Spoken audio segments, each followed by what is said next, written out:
Okay, I'm recording. Okay. I'm also recording. Liz, would you care to do the thing? Yep. Okay. Snail, you're recording? From the I count, am recording, yes. Excellent. from the count of 3, 3, 2, 1, clap. No, sorry. This is a reminder. You do 3, 2, 1, and then you clap. Okay, Yeah, starting from now. We got it. 3, 2, 1. Did everyone get that? Yep. I heard nothing, so I assume that I means also that my didn't clap was hear any- perfectly I also did on not sync. hear Yeah, I any- think we did yeah. pretty Perfectly astounding then. synced. Brilliant. Okay. In that case, fuck, how did I start these things again? Everybody shut the fuck up. Kai's about to start the game. I love how you say that just as I was about to say hello. Anyway. Hello everybody and welcome back to the Oddyssey. We are now starting chapter 2 as we are done with the Museum Hermetica. Except no we're not, because we're actually still at the Museum Hermetica because that's where y'all have been for like the past week. It has not been a great time because, you know, you've had to involve the authorities, so you've had UPA and officials coming through and going like, hey, so, about these 38 dead people, because now names have been kind of counted up, and the people who have been marked missing that said they were going out to the Museum Hermetica have kind of been taken note of. There's been contact made with a couple of the families, not all of them yet, and generally you four plus the two doctors have been in the middle of so much hustle and bustle. You haven't really had much chance to go to any homes that you've got, and the few times that you have had the chance to go home, it's usually been the doctors plus one of the UPA and officials like transporting you there using a teleportation circle so you can do stuff for half an hour, talk to any people that you want to talk to, and then go right back to the museum because no, there's still shit to sort. The other reason there has been all this huffle and buffle and kerfuffle has been Lockie, or whatever abomination that Lockie has turned into. And, so there's been a massive manhunt for that. There has not been much luck in finding him. Whatever the fuck it's turned into. However, Them. Yeah, there's Them, plural. Yeah, I think them plural is probably going to be the best way to go putting it. I mean, Lockie was always one of those he-theys. Yeah. One of them funky he-theys. Was that facial hair? Yeah.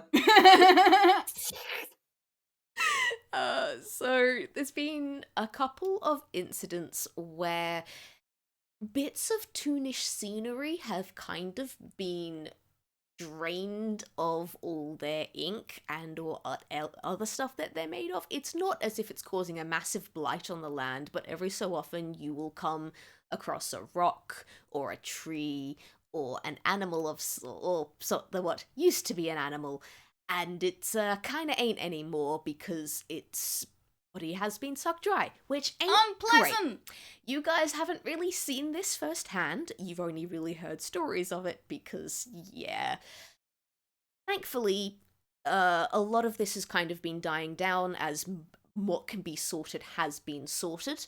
The doctors are now getting ready to transport the various aberrations that you guys managed to capture back into Toontown, which is where their main lab is, because they've got some ideas and potential experiments to do that might help things, and it's not like you can really do much else with the aberrations right now. You know, those things that used to be people. Tsugi occasionally, like, throws them, like, they get, like, groceries, and then Tsugi gets, like, an extra bread loaf, and then, like, throws the bread loaf down and watches them all gorge on them. And you can't tell if this is a kindness or a joke to him. His face is completely unreadable. Excellent. Like he's feeding the fish. Yeah, just completely passive.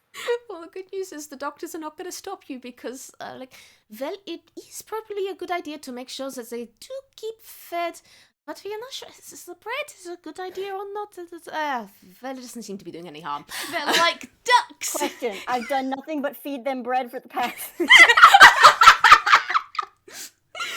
Alright, so, Did we introduce ourselves? Yeah, I was just about to say, with all of that sort of stuff established, do you guys want to go through, introduce yourselves from the top down and your characters, and also give us a quick run through of how you've been going? All right, that's me first. This time I'm Mock. I'm playing Biff Hitley. She's large, Yes. Yes. We love and her. I don't know what she's been doing because Kai, if I remember, you said that people like went home for a little bit and then were coming back. I It's- don't think Biff went home. Ooh. Do you remember the reasoning behind this? Not off the top of my head. I mean, she has got people that she should talk to, especially considering what Lockie signed off with before he yeeted himself out a like, window. the original reason she was going to stay with the group. My brain is dead and I've forgotten everything. Please. I don't want to give up the hot secret. Hang on. Send it over private message. Secrets. Stay with us, folks. Please. Secrets are being passed. All right. Well, how about while Mock reminds me of something, because I only have so much memory. Do we want to hop over to the next person in the list? Hi, it's Oh, me. that's me. It's Oh, me. that's Jay. Whoops. Yeah, I'm still here. I'm sorry. The joint. This is fine. Yeah, hello, I am Jay. I am playing Francesca Elizabeth Steinbeck, a Toon-kind wizard who has never experienced a consequence in her life and is not going to start now. She has been doing a lot of the, press side of stuff. She's been very much like front and center of like talking to people and handling a lot of the stuff that the two doctors, whilst extremely competent in their own ways, are not necessarily good PR people. So she's going to have been handling a lot of that, and again with her background, she did used to be a grief counselor and stuff like that, so she kind of knows how like post-tragedy stuff kind of works. So she's not exactly comfortable, but she knows what she's doing. And she also has not been home much. She's been there like once or twice.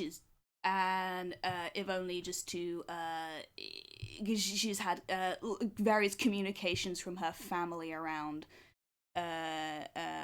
Inkwell, and they will not take silence for an answer, so she's been doing that as well. Okay, Liz, your turn. Hi, I'm Liz, and I'll be playing Miss Foam Forrester, a little mound of a not UPM. She is square, but she's Frankenolly. Other favorite square. What a square. She's such a square. Where beloved. What Beloved. is their beloved? Over these past few days, coming up to a week or two probably, she has been cleaning. The doctor said, "Can you help tidy up?" She said yes. Was she expecting the police? No. Is she displeased about this arrival of police present? Not really, but it's kind of awkward when you have to look down at this 3-foot cube for questioning.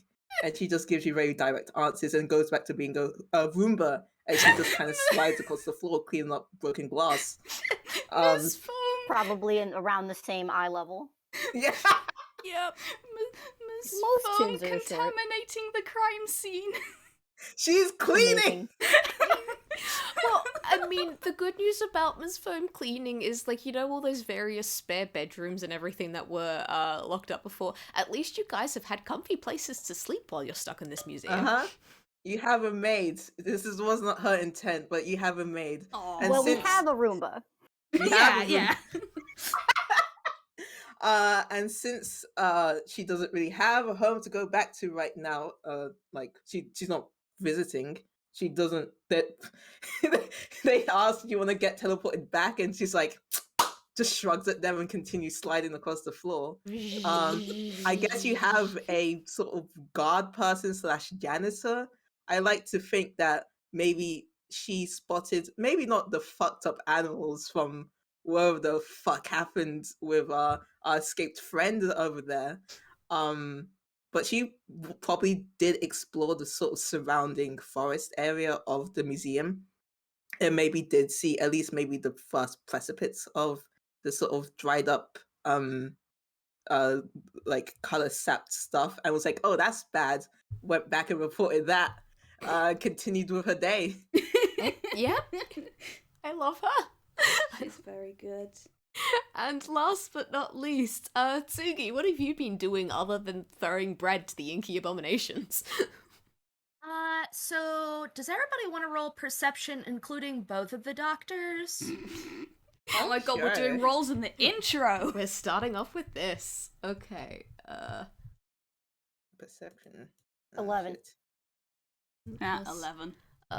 This is Dr. Boffin gets a 5. Amazing. Tsugi's fine. Uh, uh, Snail, can I be? and Mhm. Tidbit gets a 17. Snail, am I allowed to be cheeky? Okay, Tidbit. Just the most competent. Uh-huh. Can I be cheeky and use guidance or nah? No, because this is Yeah. not perception for a single thing. This is an over time thing. Fair. Go, Nice. Miss Foam. 20! Amazing. Excellent. It's a dirty 20, but it is a 20. Okay. So everybody who's below 15, Tsugi's been around. Tidbit and Miss Foam, Tsugi has never taken advantage of the fact that they are allowed to go home. He has never left the premises aside from an active mission or getting groceries. Okay. Do with that information what you will, but you I two are should've the done ones a- that realize this. Everybody else in the hustle and bustle hasn't really noticed, but Tsugi has not even attempted to go home. Tsugi has not talked about going home. Tsugi has not left the premises mysteriously. There has been none of that. The other thing that I will say is I promise this will happen. There will be okay, so in the past in canon, but in the future in real time, there's gonna be an FPS between Tsugi and Frankie, and all you need to know is the result of that is that Tsugi's still interacting with Frankie Yeah. pretty much basically as he was before. Okay. Okay. Should have asked for a perception or like an insight on Biff. Can I do that? Yeah, you can. Yeah, absolutely. Yeah. Someone could suss this out now. Oh, insight. God, Oh. please, please, please, please, like, please. the I thing- want it to be Tsugi. I want it. I need it. The I thing need it. Materialize is it. about Tsugi not going anywhere. The thing is, basically the only person that does go anywhere is very briefly Frankie, very briefly Tidbit, and very briefly Boffin. So, I like how you said that as if. Oh my god. all right, that's I 7. got a good roll. I'm sorry. The 17 was Boffin. Actually, we're all getting good rolls here. I'm not. Yeah, I and got you- 0. Jay, leave the call for a second. No, Oh wait, that's actually 15 from Tidbit. So like, Does that mean that half of Kai has to leave the call? oh god, how do I do already that? know. I can literally enough just of I you can take rolled my it. headphones out. No, it's okay. It's fine. I enough of you rolled it that I'm just gonna tell you guys. Whenever anybody mentions something about going home, Biff looks enthusiastic and then like kind of disappointed. I will say it was her passive deception is a 15, so I don't think Tidbit got that one, No. but everyone else except Frankie did. She doesn't know her address. Oh. Mm. She does not know where she lives. Okay, so like in 3 years, we're all gonna go on a grand quest to figure out where Biff's address is. Yeah. Unfortunately, at this moment, Tsugi doesn't care and I hate it. It's okay. I know that. Yeah, this Yeah. like Boffin likes Biff. Dr. Boffin really likes Biff. He thinks that she's very enthusiastic and helpful and reasonably nice, if not necessarily the sharpest tool in the shed. So it's just like, my dear, is everything quite alright? Yeah. Doubt. Press X to doubt. Yeah, I think it's just like, I want to press and just see if you are okay, because you don't seem okay, but also I'm exhausted from having to deal with various authorities and reporters and shit, so like, I think I'll just kind of pat Biff on the arm. He probably has that initial conversation. Yeah. And then like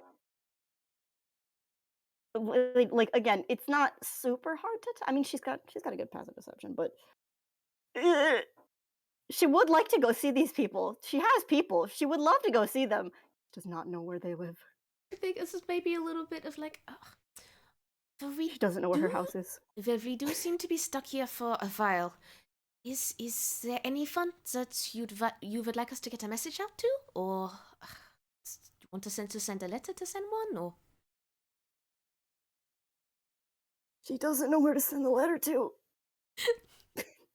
What we're trying to do is we're trying to get her to say that, is Yeah, all. yeah. Then later we can fix it. So Jay is pulling some very entertaining faces at the side here. It's just, it would be like, Biff doesn't know the address. She doesn't know, like, essentially she doesn't know where her home or address is, right? You know what you do when you've lost something? You put up posters with a thing on it. Have you seen this? Have you seen this, Biff? Have you seen this house? Have you seen these people? Drawing of the house. If so, please contact. Biff Hitley at the Museum Hermetica. Yeah. Incredible. Flawless. Oh my god. No, that's really funny. Frankie can't suggest it because she doesn't know. No, Frankie can't suggest it, but I can suggest it to Mock. Yeah. That's how you guys figure out that she doesn't know her actual address. She starts putting posters. Oh my Yes! god. Yes! This is the best thing that's ever happened to me!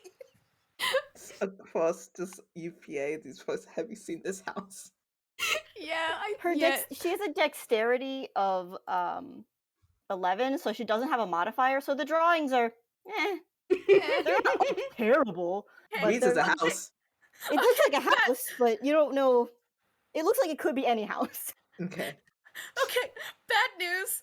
Tsugi now has in his inventory one of Biff's missing house posters because there's no way he wouldn't take at least one. Amazing. Yeah. I will say that, like, again, if Boffin finds out, he will ask for a couple of them. Actually, I'll tell you what, it's probably been the doctors helping you duplicate these things, because then you only have to make the drawing once, and then just, like, magical duplication, because they're conjuration wizards. So it's like, just, like, have a stack of them, pass them off to one of, like, the police officers. It's like, would you mind sticking those about the place? We have a house to find, we think. Amazing. Oh man. I know where the house is, and Kai knows where the house is, but Biff does not know where the house is. Yep. Okay, so that's been going on. Does anyone else have any things you want to do, either with each other or talking to the doctors, before we start going and get on with things? Not role-playing this, but I am just gonna say out loud, Frankie has given Boffin his family tree book back. Yeah, okay. So he's got that now. He is grateful for that. He Not as big an asshole as you could have been. In fairness, it did take her a few days to remember, and it was only because she's going through her stuff and going, oh, this isn't mine, I don't want to keep it. Oh, Tsugi, very important question. Have you sorted out your hammer space? So here's the thing, Glorp still isn't open, and I specifically stated that Tsugi was going to sort through his hammer space when he went to Glorp's. So I think literally in real time, Tsugi is only going to remember to sort his hammer space. Oh my god. After, in real time, Glorp's opens. I'm getting I hate this. I'm But working Tsugi on that is a little bit forgetful, which you haven't seen elsewhere, so I have to stick to it. No, this is excellent. I fucking love this. I'm working on the restock being done. Glorps will be open Fingers crossed soon. There's so much work to do. You guys haven't seen the spreadsheets. Hi, listen, this is literally me 100% saying, take your time and then take an extra week to edit and then take an extra week just to breathe. Yeah. I don't want you to rush because in game I have this thing. Yeah, no, in game it's fucking hilarious that that Tsugi just keeps forgetting, and I love having hammer space rolls at disadvantage. It's a delight. Kai, the longer you take, the funnier this is. Yeah. Please take a long time. Take your Watch time. me purposely ruin this server's economy for the sake of a single joke. Economy's in shambles. Do it. It's not like any of the rest of us have the power to stop you. Yeah. We aren't capable of taking over Glorps. Yeah, exactly. Alright, as is. Was there anyone else? Anything else that needs to get added in? This probably will happen also in an FPS, so I'm not going to go over it much, but Tsuki's a little prickly around Dr. Boffin, and nobody knows why, because Dr. Boffin hasn't done anything untowards to him, but he's just a little prickly around him. I'm sure it's fine. It's fine. Totally fine. Boffin tried to be friendly. Boffin also accepts that Tsugi doesn't seem to want to be friends. Alright, as it is then, you guys are... one morning, the doctors will actually come around and, like, knock on the doors of each of the various rooms that you guys have taken over, various bedrooms. It's up to your choice if you will have picked one of the themed ones downstairs or just one of the ones covered in dust sheets from the upstairs. But just kind of like go through, knock around and go like, hey, we're having a bit of a meeting in I think it's probably Tidbit doing this.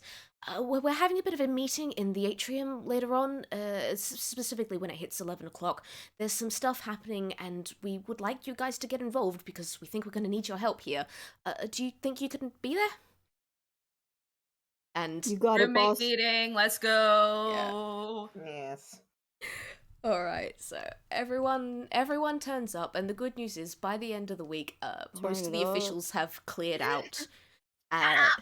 There's, like, maybe a stray police officer left standing at the gates, mostly trying to stop various paparazzi from getting in and taking photos from the place where 3 dozen people were murdered, sort of, big news stories that they've been trying to keep a lid on, and it hasn't been going great. Tabloids. Vultures. Pretty much. If you will. So you guys get brought to this atrium. You are again surrounded by all this gorgeous clockwork that will haunt your dreams for the rest of your fucking life. You only have dreams if you Fall sleep. asleep. We fall asleep and we wake up to constant ticking.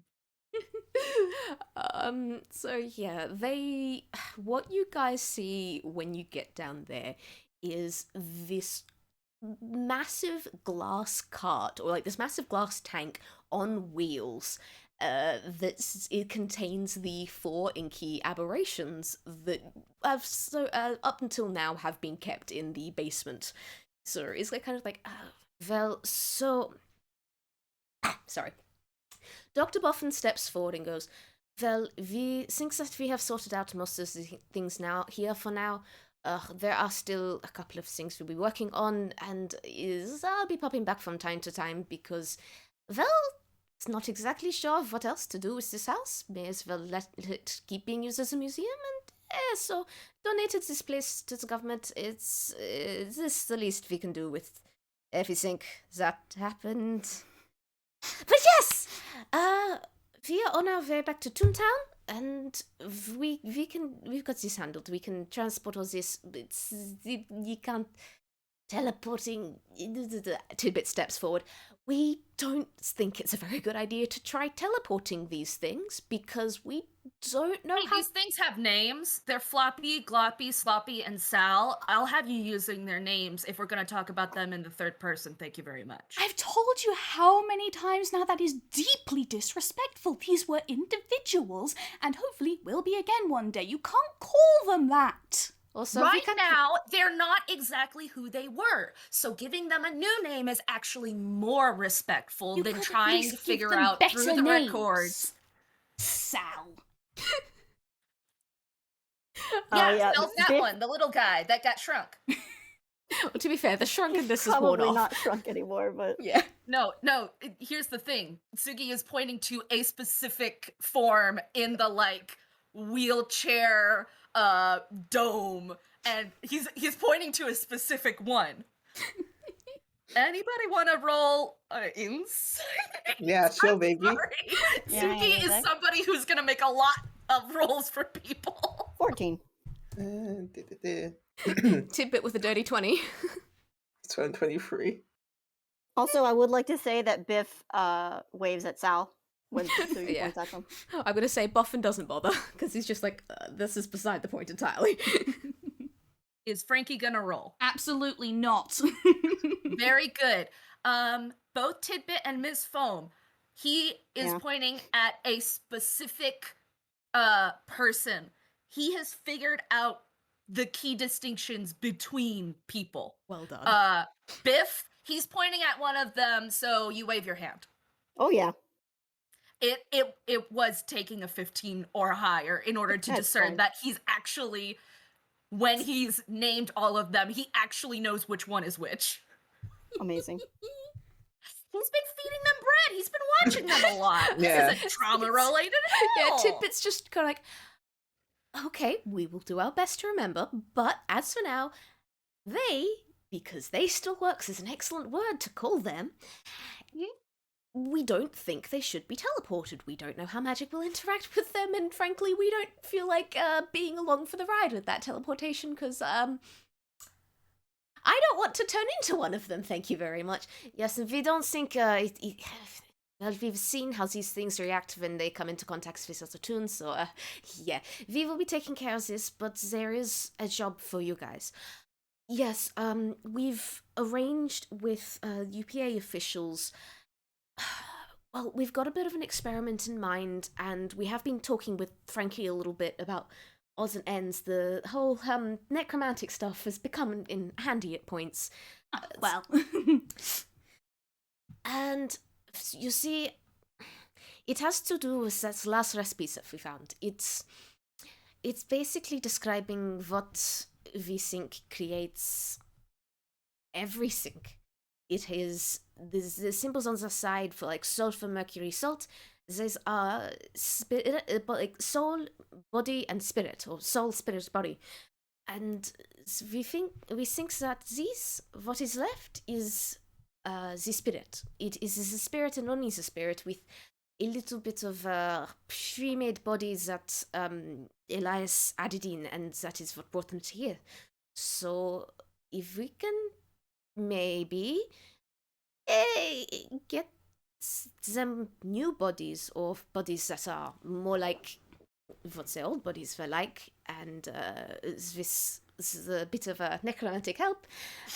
If we could maybe find a way to bring their souls back.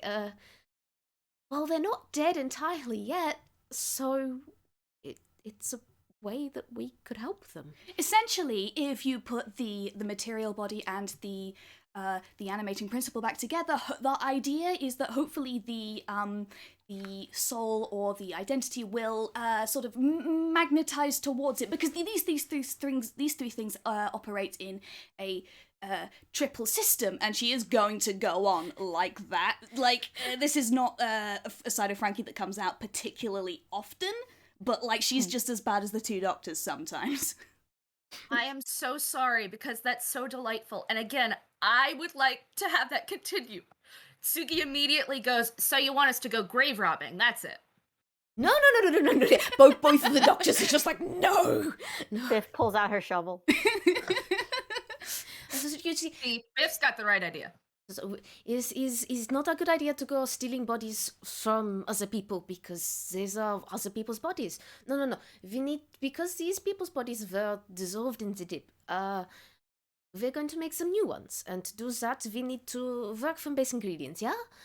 And it's, well, it comes down to the list of ingredients that was also on that thing. It was ink, paint, gun-gotten clay, liquidized crystal, paper, and bottled lightning. These are the various things that Toons are made of, and it feels weird to say that, and we will say, There's not been heaps and heaps of research on this stuff because, well, it's pretty uncomfortable for Toons to go thinking about what we're made of in the same way that it's uncomfortable for humans and various other similar real kind to go doing heaps and heaps of study on meat. And Boffin just, nods. Well, most Toons anyway. Some of us get used to it. Exactly. Rip to other tunes, but I'm different. So, what we have done is what we would like you to do if you are still okay with helping us. Would you four be okay with helping us track down these ingredients? We've already arranged the first one, gun cotton. We've got a delivery of it coming soon. And if you could pick up that and to transport it over to Toontown as well, and try and get some of the other things on the way, that would be amazing. Do you think that you could do it? Of course. Anything to help out. Standard pickup. Just adding some extra fiddly bits on the way, but yeah, Tsugi is like looking at Biff and nodding, and y'all suddenly remember that Tsugi mentioned that he's done jobs, so they're sort of thinking along the same wavelength. Yep. Time to do crimes. Nah, yeah. Miss Foam, she's just been watching, sort of tilting her head at some points, but she nods in agreement, like, yes, she'll do this job. Thank you. We really appreciate it. We owe you a lot for everything that you guys have done here. It is a lot. And you will need these. And he, Dr. Boffin reaches into his pockets and pulls out a single standy speaky for you guys to be using as a group. It is currently tuned into the doctor's wavelength so if at any point you need to contact the doctors, you can. Dibs! Yeah. Huh? Tsugi immediately shouts, "Dibs!" Are we gonna have to roll for this? Yes, sleight of hand contest. The kleptomaniac should not have this. Or, may I also mention, the doctors can just hand it off to somebody else. Tsugi calling dibs with a real kind doesn't to be. No, I think Dr. Boffin was just holding it out, so it's whoever grabs it first. I mean, Frankie is going to take it. Can I come for it? Yes, sleight of hand competition. We are all going for it. Everyone. Sleight of hand? Sleight of hand. Okay. Part of me feel like Miss Foam wasn't going to do this, and then she saw Tsugi lunge, and she was like, Nah, Oh, yeah. Frankie's I've currently already winning won. with that 15. Sorry. Biff does not go for it because usually Lockie handles communications. Yeah. Okay, thankfully, so it's got to be Frankie that actually manages to grab it with that 15. Thank you so much. Unbelievable. Tidbit just has this moment of very slight bit of relief there. And and this is also for all of you. It's from my personal bank, but in case you may need it on the way and to pay for anything that you will need to get. And each of you get little pouches with 15 gold each. Frankie is going to note that down in her little address book so that she can make sure that everybody recuperates and gives it back. All right, and the final thing is basically Tidbit is just kind of like checks his watch and glances over at Boffin and then at the doors and just looking at Boffin for a second, it's like, did he say he was going to be late? Has there been any traffic? No, we haven't heard anything. So, let's, Well, we were meant to get the delivery for the first thing now, and as well as a cart for you guys to be travelling around in. But he does seem to be a bit late, and hopefully he'll be here soon. And Tidbit is interrupted by a massive dung, dung, dung on the front doors, which... I wonder who that could be. Who would like to go and open them? I will! Oh, God. Not Tsugi. This one was going up to the door. All four of you, I'm guessing. Oh, I go to the door, but Tsugi does not Frankie open was all the the way door. across the room to get the standy speaky. Okay. As you guys all head over to the door. Biff opens the door because she wasn't fucking Yeah, she looking didn't for move. the- Yeah. Biff actually opens the door first, but the good news is all four of you are going to be there to greet it as the door opens. And would our fifth player please unmute and introduce themselves and their Hello? character? Wait. What? Yeah. Hello. Now this Me is again. What up? I just like to say that once Biff opens the door, she says, "What's the password?" You have a password? I wasn't informed of that. Sorry, I seem to be falling to bits at the moment. And a collection of shapes tumbles into the door. Maud, would No, you like close to? enough. Maud, would you like to introduce yourself properly? You did get a bit talked over before. Sorry. It happens. Everybody knows this old clown by now. Hi, it's me. It's Modmad. I am here to play Bertie, Kibble with banter, who's actually a sir, but he doesn't like to bring it up. Yes, he's a UPA in hair. I will post art when I can find it. And he's a little bit loosely put together. And at the moment, he's very loosely put together. And yeah, so you get this sort of jumble of abstract shapes. There's like some pink triangles and some long blue pieces with some white sticks. And the notable parts are the eyeballs, which roll in and sort of fixate on the two people who he was expecting to meet with more than this. And he says, "Sorry, chaps." His mouth is outside of the door. I know Tippet's going to be trying to elbow his way forward a little bit. She goes like, "Sir Bertrand, what happened? What's going on? Are you okay?" Biff picks up the mouth and hands it back to him. Thank you. Gosh, big lady, aren't you? Fantastic. Could have done with you. I'm afraid I rather got jumped on, and well, you can see the result. Bounders. Oh no! What? Oh no! Yeah, Tidbit's gonna just kind of be stuttering and kind of tumbling over. So it's like, oh no, not another thing going wrong. Oh god! It's like, no, we've already got one person gone to pieces, we don't need two. Bertrand, was it? Yes? Bertie, just call me Bertie. Oh, of course, hello, Bertie. Did you happen to see, who it was? Did you get, a look at your assailants, perhaps? I don't know. Do I roll history? No, I will just give this one to you. It was specifically, there were 3 bandits. You heard their names as Rob, Big Rob, and Steel. As they were trading witty bandit banter at each other while they robbed you blind. Big Rob, also known as Robert. I had fun coming up with the names for these 3. Robert! Great. So yeah, so they were kind of doing that. They just seemed like your average everyday bandits. Steel seemed to be the one that was in charge, and I will say it's Steel spelled Steele rather than with an A in there somewhere. But he seemed to be the one in charge, but the other 2 were just kind of, they were also the ones holding a massive sword and a crossbow at you, and then they took the cartload of gun cotton that you were transporting here and ran off into the woods, basically. I see.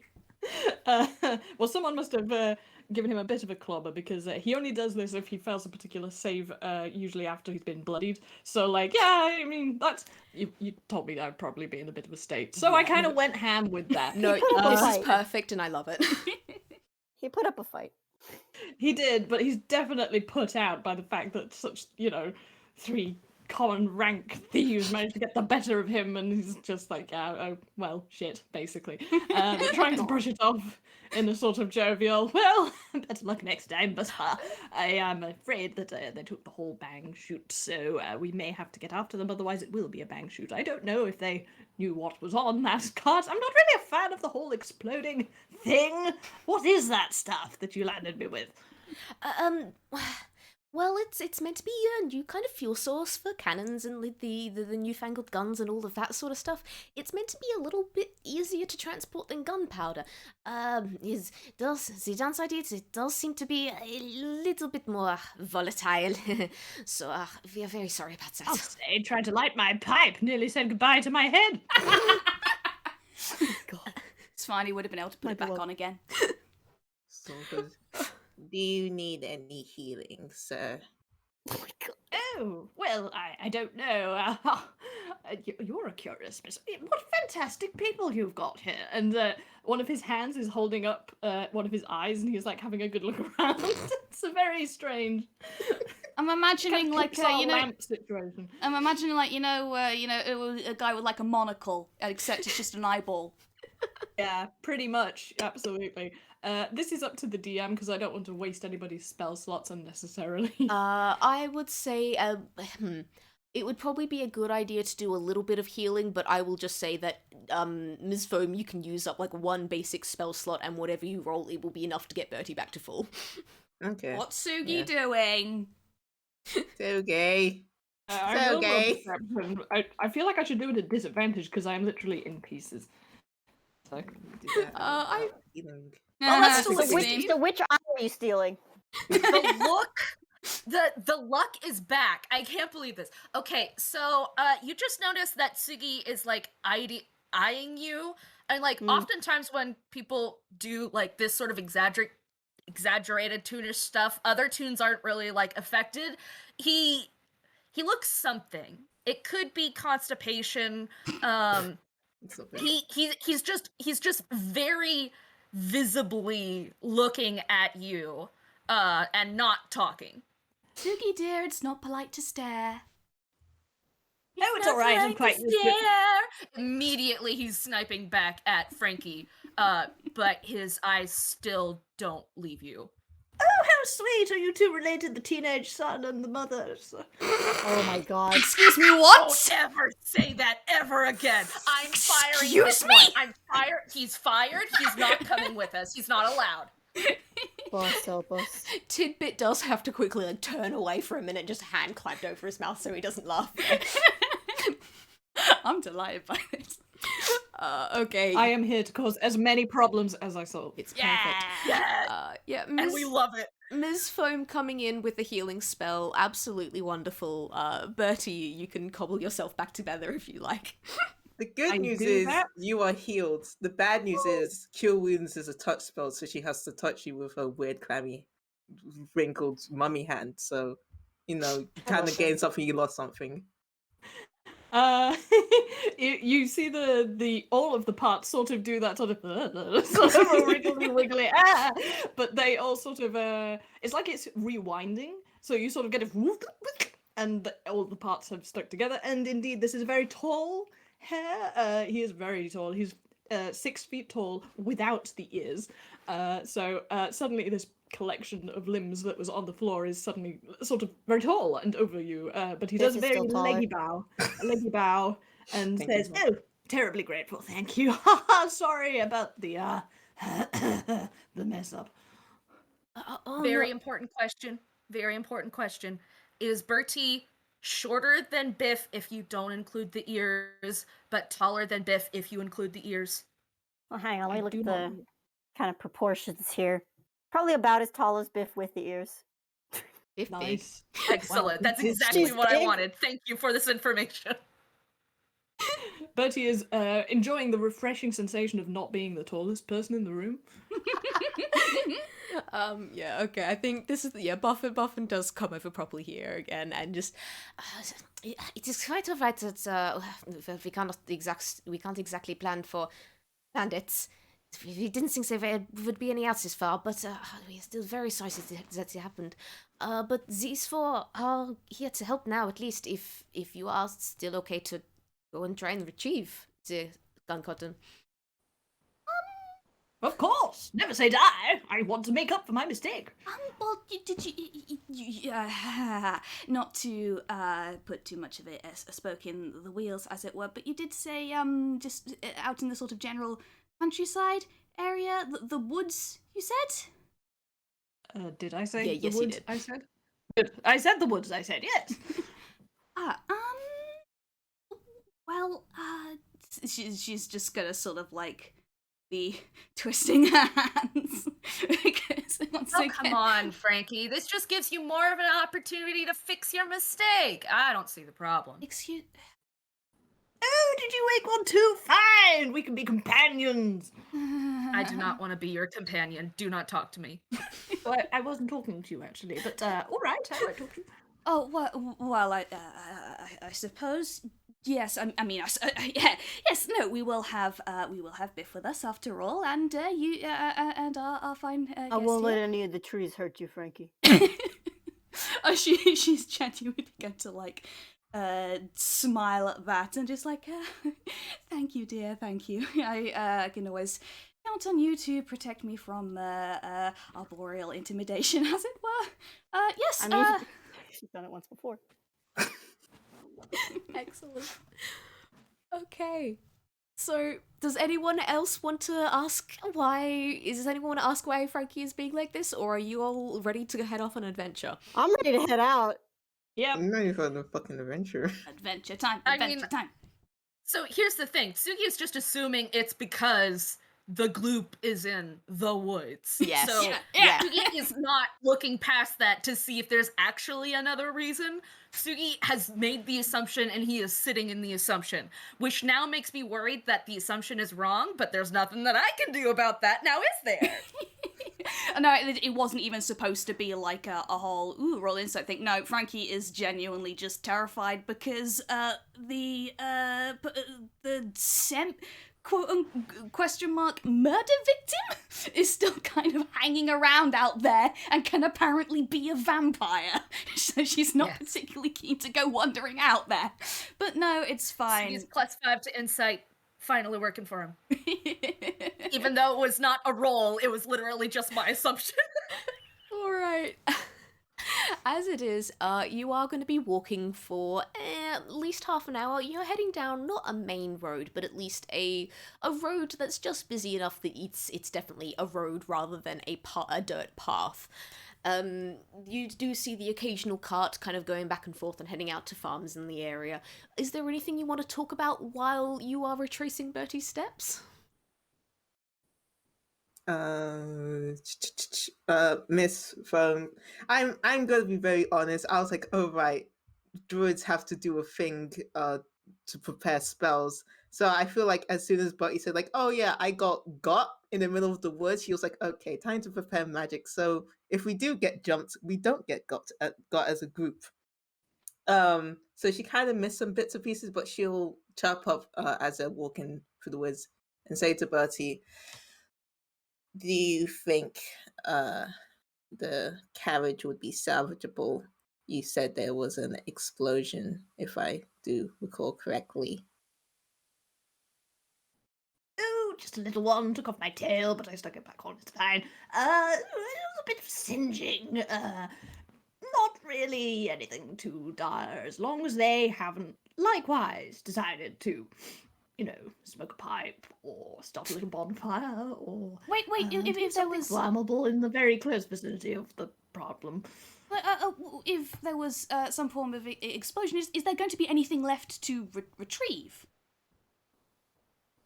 Oh, yes, I'm sure. And Bertie looks a little bit sort of concerned. Shall I roll to see like how much he managed to explode by accident? Yes, please. What should I The roll? whole damn cart. Just a straight D20, you know what? 17. Okay. I was don't know what That was what Biff's good- insight, but yeah. Oh, sorry. I didn't. Straight D20. Sorry. I just saw the Please don't have taken all the luck. But yeah, this is going to be 20's basically good. just a luck roll. The higher you roll, the better. That's directly in the middle. Okay. Shit. So you've blown up about a half of it, thankfully. Yeah, that sounds about right.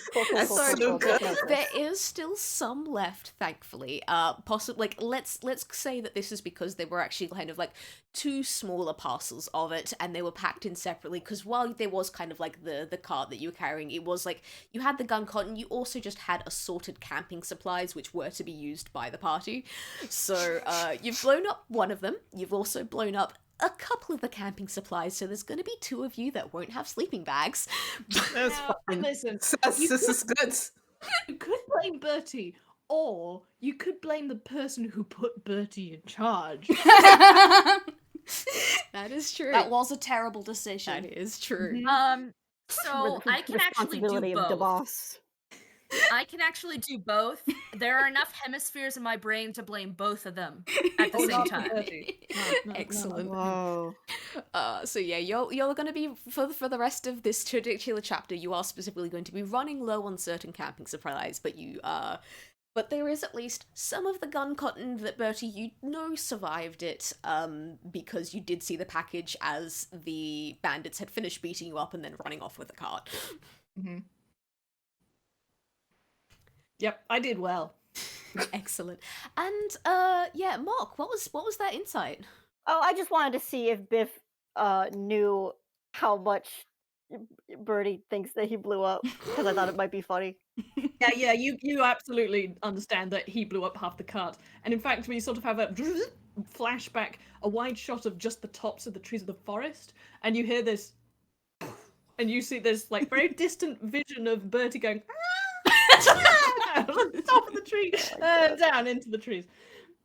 Birds go caw caw caw caw as yeah. they fly off. Biff like leans down Most to of its wheels left. who? Biff like leans down to Tsugi and just goes, "So probably about half of it." Damn. Yeah, probably about half of it. Just blowing up this guy's whole spot here. All right, we get back to the as we continue walking. You get to the point where Bertie got the cart stolen. I was going to say before that normally you'd have to roll a check, like a perception check, Bertie, to see if this was the place. But considering the explosion, no, it's pretty fucking obvious. See, I did good. Now we know exactly where it happened. It's nice. How did you know this was the spot? Various half char trees marks on everywhere. the ground, bits of like half burnt fabric and charred wood, a tree Is that is there- no longer a tree. Is there a Bertie-shaped hole in the ground where he fell back from being exploded into the sky and then Very fell back down? probable. Absolutely. Yeah, Is it a single Bertie-shaped hole, or is there lots of little bits, lots of little holes that are sort of variously Bertie-shaped? I think he was still in one piece at that point, but let's say the ears were slightly detached, so you've got Bertie and his ears. Excellent. All right. From there, though, Bertie, can you roll me history real quick to see if you can remember what direction the bandits headed in? I'm not going to give you advantage because you were kind of in pieces by that point. 13, that's about right, yeah? Okay, you know they went off to one side of the pathway, and it will be the correct side of the pathway, so you won't be all headed in the wrong direction. This does mean that the checks that the other lot are gonna have to make in a second are gonna be teensy bit easier, but not as easy as Not they much. could be. So, who wants to roll either survival, nature, or perception? Your choice, and tell me which one you're going with, because I will give you different things. Great news! It's the same roll for every single one. I Excellent. have a +5 in perception. I will label my will, but 1 That's it. Shit. Biff! natural one. How does Why Biff did- make why things couldn't worse we for have us? talked about this. I Um, was gonna say, Miss Foam, do you want to roll either survival or nature? But we've already got a yeah, minus we got the one. on the Well, board. someone can figure it out, and Biff's just gonna head in the opposite direction. It's yeah, fine. that's the thing. I think what happens is Biff, like everyone is looking to like one side of the thing as you're going like, oh yeah, fairly sure they went off in this direction, and then you hear like crashing of shrubbery in the background, and then just fading away. You all whip your heads around, and Biff is just vanishing into the forest. Oh, dear. Biff, darling, wrong way. And I'm going to go and try and recall Biff without going too far off the path. And just gonna if Biff is still in sight, just sort of reach out with the handle of the umbrella and just kind of like try to like hook Yoink. the back of her collar and just like, nope, this way. Yeah, I think she reacts like a kitten and just kind of goes limp. Very good. You do have to drag her back. Though. She's so... Do I have to make any kind of a strength check Yes. for this? Oh dear. If you want to drag Biff, then you must. Sorry, I said survival. I meant. What was it? I meant perception. 6. All right. It's a 6. So while Frankie gets absolutely nowhere with bringing Biff back to the main group, we'll start off with that 15 from Tsugi. It's perception. That's pretty good. You can see a number of like broken branches. You can even actually see bits of mud where there have been like cartwheel tracks leading into, like deep into it, and even a couple of footprints. You can see reasonably well, and you're fairly sure they went off in that direction. However, as it does go a little bit further into the path, it kind of gets a bit harder to follow. You reckon you could have a good go at it if you're just doing it yourself. But you wouldn't get all the way. You would get all the way. It wouldn't be quick. You'd be at this a while, as every so often you'd have to stop and double check. On the other hand, Ms. Foam with that 24 in survival, you know nature. You know the way through woods. You know what it looks like when someone who is not used to living in the woods goes tramping through the woods.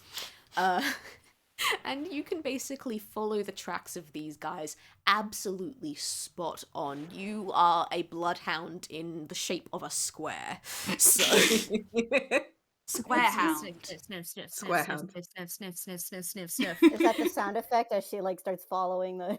Yes. She's it's just a saying trail of sniff Rolex. out loud over and over. Well, like a. I can't make a sniff sound. You got it. You got it. Oh, that was anything? sonic displeasure. that was bad Sorry, audio. God. Bad. We have to keep it in. Okay, you have to promise me you will not take that out. I It will- was 2 seconds. No, I swear I will turn it. I may turn it down because, ow. But no, Sorry, no, I that's didn't think staying. it would be loud. Oh fuck. No. She will say, they are going this way, and will walk this way. Really good smashing! And Bertie just does not question this and just follows Miss Foam. Excellent. Okay. Tsuki, you are now still more or less standing on the pathway. You've got half the party going in one direction and the other half stuck in the other direction. So the sad thing is there is a part of him that's just tempted to be like, well, sucks to be Frankie and leave them. That's entirely valid. That's entirely valid and fair. But he also does have faster movement speed. So considering the fact he can follow it decent ways, he like sighs the way that all Toons do when they have to do something responsible. He's gonna tromp back over and like flick at the umbrella saying, stop, you're obviously making the gag continue, so shoot. And then he's gonna position himself over Biff, smack them in the face and go, Biff, it's an emergency, we have to follow everybody else right now, and immediately start running for where everybody else is. Yeah, she'll take off after you. Just the dust cloud. It's just like... Just fucking bows into the rest of the And- group. And Frankie, of course, is now Dusty from the dust cloud. Naturally. Whether she chooses to run after them or not, Tsugi is leaving enough of a path that Frankie can probably find them. Yeah, it's fine. So she's just gonna sort of like dust herself off. It's like making the gag continue, indeed. And she, she's not going to run. She doesn't run. She power walks because that is, as we all know, a much faster and efficient way to get there. So, Oh, boss. That's like I love her. gatekeep girl boss. Okay, you guys are jumping through the woods. You're having a good time. The weather's actually... I'm not having a good time. Everyone else is having a good time. Having a field day. I am having a good time. I wish my character had even I wish my character even had 1 iota of common sense. He does not, because me, the mud, is screaming, Roll stealth, do something. Like, be quiet. They beat you up once, and I'm just like, la-di-da. I mean, you have Biff with you. It's gonna be hard. Yeah. That's true. Yeah, with this party, if it wasn't Miss Foam and Tsugi scouting, stealth is just not gonna work. Yeah, pretty much. But at least you guys are having a nice day while you're out and about. Good news is between Tsugi and Ms. Foam's role is you both got high enough that I'm not going to make you have to do any more tracking checks as you continue. So, into the fucking forest you go. The one thing I will ask everyone to do is please make me a dexterity saving throw real quick. Ooh. Hey, we Oh. love I do have a those. quick question for you, Kai. Yeah. Is it the day or is it like the evening? It's kind of probably around early afternoon. It's like 1 p.m. It seemed like if someone's running late, it would be a little bit like later in the day. I don't That know. was a bad roll. That's for fair. me. Oh, it was the sort of thing where you got the meeting of you guys was meant to happen at what did I say, 11? And then Sure. Bertie was meant to be there also at 11 and Mhm. probably wound up about 15-20 minutes late because the doctors were talking to you about that stuff Okay. and all of that. Okay, so Ha ha ha We're ha bad ha at ha ha. this. Wow, Wait, guys. oh shit, let me add. We all did. Yeah, we dunkered this. yeah, Wow. like the absolute Wow. highest roll Good there job, was a everybody. 13 from Biff, followed by Tsugi's 12. After that, it was all 10s and below. Yikes. Yeah. Okay, so, Biff and Tsugi, you are the only ones that saved, because the good news was this wasn't actually super duper high. The rest of you, however, as you go deeper into the woods and it kind of gets a bit more dense and there's a fair bit of undergrowth underfoot, and you're going from like stepping on twigs to big sticks in the way that are kind of jutting up at odd angles, and then and by three of you, I mean specifically Bertie, Frankie, and Ms. Foam. You guys trip over a rope.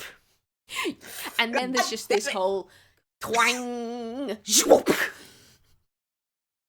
Just before it goes twang schwup, you hear Bertie say, "I say, that's a strange place to leave a rope in a forest." Perfect. Biff and Tsugi, you thankfully managed to dodge because Tsugi, you kind of tripped, instantly went into a roll and rolled forwards enough that it just didn't work. Biff, you were kind of too large. You're Nice. too large. Too big. It just didn't work. The rope pulled and then snapped because it tried to pull itself against the might of Biff. Yeah. Uh-huh. So, She just stands there like completely unaffected, like What happened? so we've got Frankie, Foam, and Bertie. You guys are in like the same net trap. It's all You are just like a- mushed together. Yep, y'all are about okay, I've got to put this 15 feet in the air so it's just high enough that Biff can't quite reach. Okay. Important question. Yeah, Is this something that you want to be important, or can I goof on it? you can absolutely goof on this. This is shenanigans, baby. Okay, so Tsugi has darts, and Hey, he's where'd gonna they make go? a ranged attack roll to literally just as soon as it like stops swinging, throw a dart. Does a 14 hit the precise place that would slice the rope? No. AK, do you want me to roll damage? No, you don't have to roll damage. I'm gonna say you just whiff it. It goes like right past. I think what happens is as you throw this dart, it slices into the rope a millimeter, like a single strand of hemp kind of comes free. But no, the rope is still very thick, very sturdy, and very much trapping everyone else. How are you three doing all jumbled up with each other? Extremely annoyed that Tsugi appears to have taken this opportunity to start taking pot shots because of course he would. A little to the left. Yeah, thanks. Bertie is just And laughing. he wasn't taking pot shots at you. He was taking pot shots at the rope, which would immediately dump you out in a very cartoonish fashion. It's different. This film seems. It's kind of hard to read eyes sometimes, but she seems not outright annoyed, but she doesn't seem like just simply fine with it. She is thinking about if she should bite the rope or not. Don't Alright. worry about that. I'll sort it out. And Bertie takes off his left hand, holds it in his right hand, whilst his left hand, which is being held in his right hand, holds one of his daggers, and he's going to use like his long lanky leverage to get around the net and try to saw through the Yeah, rope. give Hey, me. grab my dart while you're up there. Okay. Sorry, chat, that was your bad. Damn! Oh, wait, sorry, you said you didn't want me to talk to you. I'll stop. Please give me sleight of hand. Sleight of hand. Okay, interesting. We Like, are all okay. mushed up, It's just so like, yeah, this is almost horrible. like, so like this is kind of Ah, Yeah. 17. yeah, a 17 is enough that you can very much just reach through with both your hands and saw through the rope. Now, question. I know we've already established Bertie has 0 brain cells, or even negative brain cells to a point. Oh, absolutely. Does he think at all about what he's doing before the final bit of the rope starts going snap, snap, and you get Do down you to think? last Absolutely not. you get down to this last strand. Does anyone else realize what's about to happen and call out? Bertie. Yes. You should stop before we fall 15 feet. Oh. We are literally dangling by a thread, but he has stopped. Let me just. Okay, I'm gonna say literally dangling by a thread. Let's see if this thread holds. Mm-hmm. With a 2, it thankfully does. And Thank like, it is fucking God. a thread. You guys are gonna be you only have a limited amount of time before it does snap, but it doesn't immediately go like a, oh, crack! So it's not bad. Does anybody have a mattress? Eyes go inside into the darkness, comes back out. No. Yeah, here you go. She hands it. Can we she have that? tries to hand it up to you. And I think that's the point where the rope does break. You fall on top of the mattress, which falls on top of Biff. So you basically get caught. And congratulations, you avoid taking some fall damage. Oh, good! Yeah. Amazing, guys. We're geniuses. We need That that is HP. That precious versus HP. Kai, You guys do. Fuck off. hey Kai, Yeah. can I roll Dex to clamber up the tree, get my dart, clamber back down, thus proving that Tsugi could have done the same thing while they were still hanging up, but chose not to? Yes. In fact, you can roll acrobatics for that. Alright, yeah, baby! If he rolls a 1, I'm gonna 16. die. Yep. I'm not going to say it's your absolute neatest ever, but if you pretty handily scurry up that tree despite apparent lack of handholds. He's wait, sort no of like- weapon space. Does that thing when people are like climbing trees where they like do the gymnast roll around so that they're only hanging by their hands, and then because he's expecting it and his legs are free, when he drops down he's able to sort of like squat and up and he's perfectly fine. Miss Fernbold hammers face, and she gets out a little card that says 8 out of 10, and then puts it back in. Tsugi gives a slight nod. It's not a big nod, but a slight nod. Miss Foam has 1 point. How many points? Unable to discern from 8. the outside.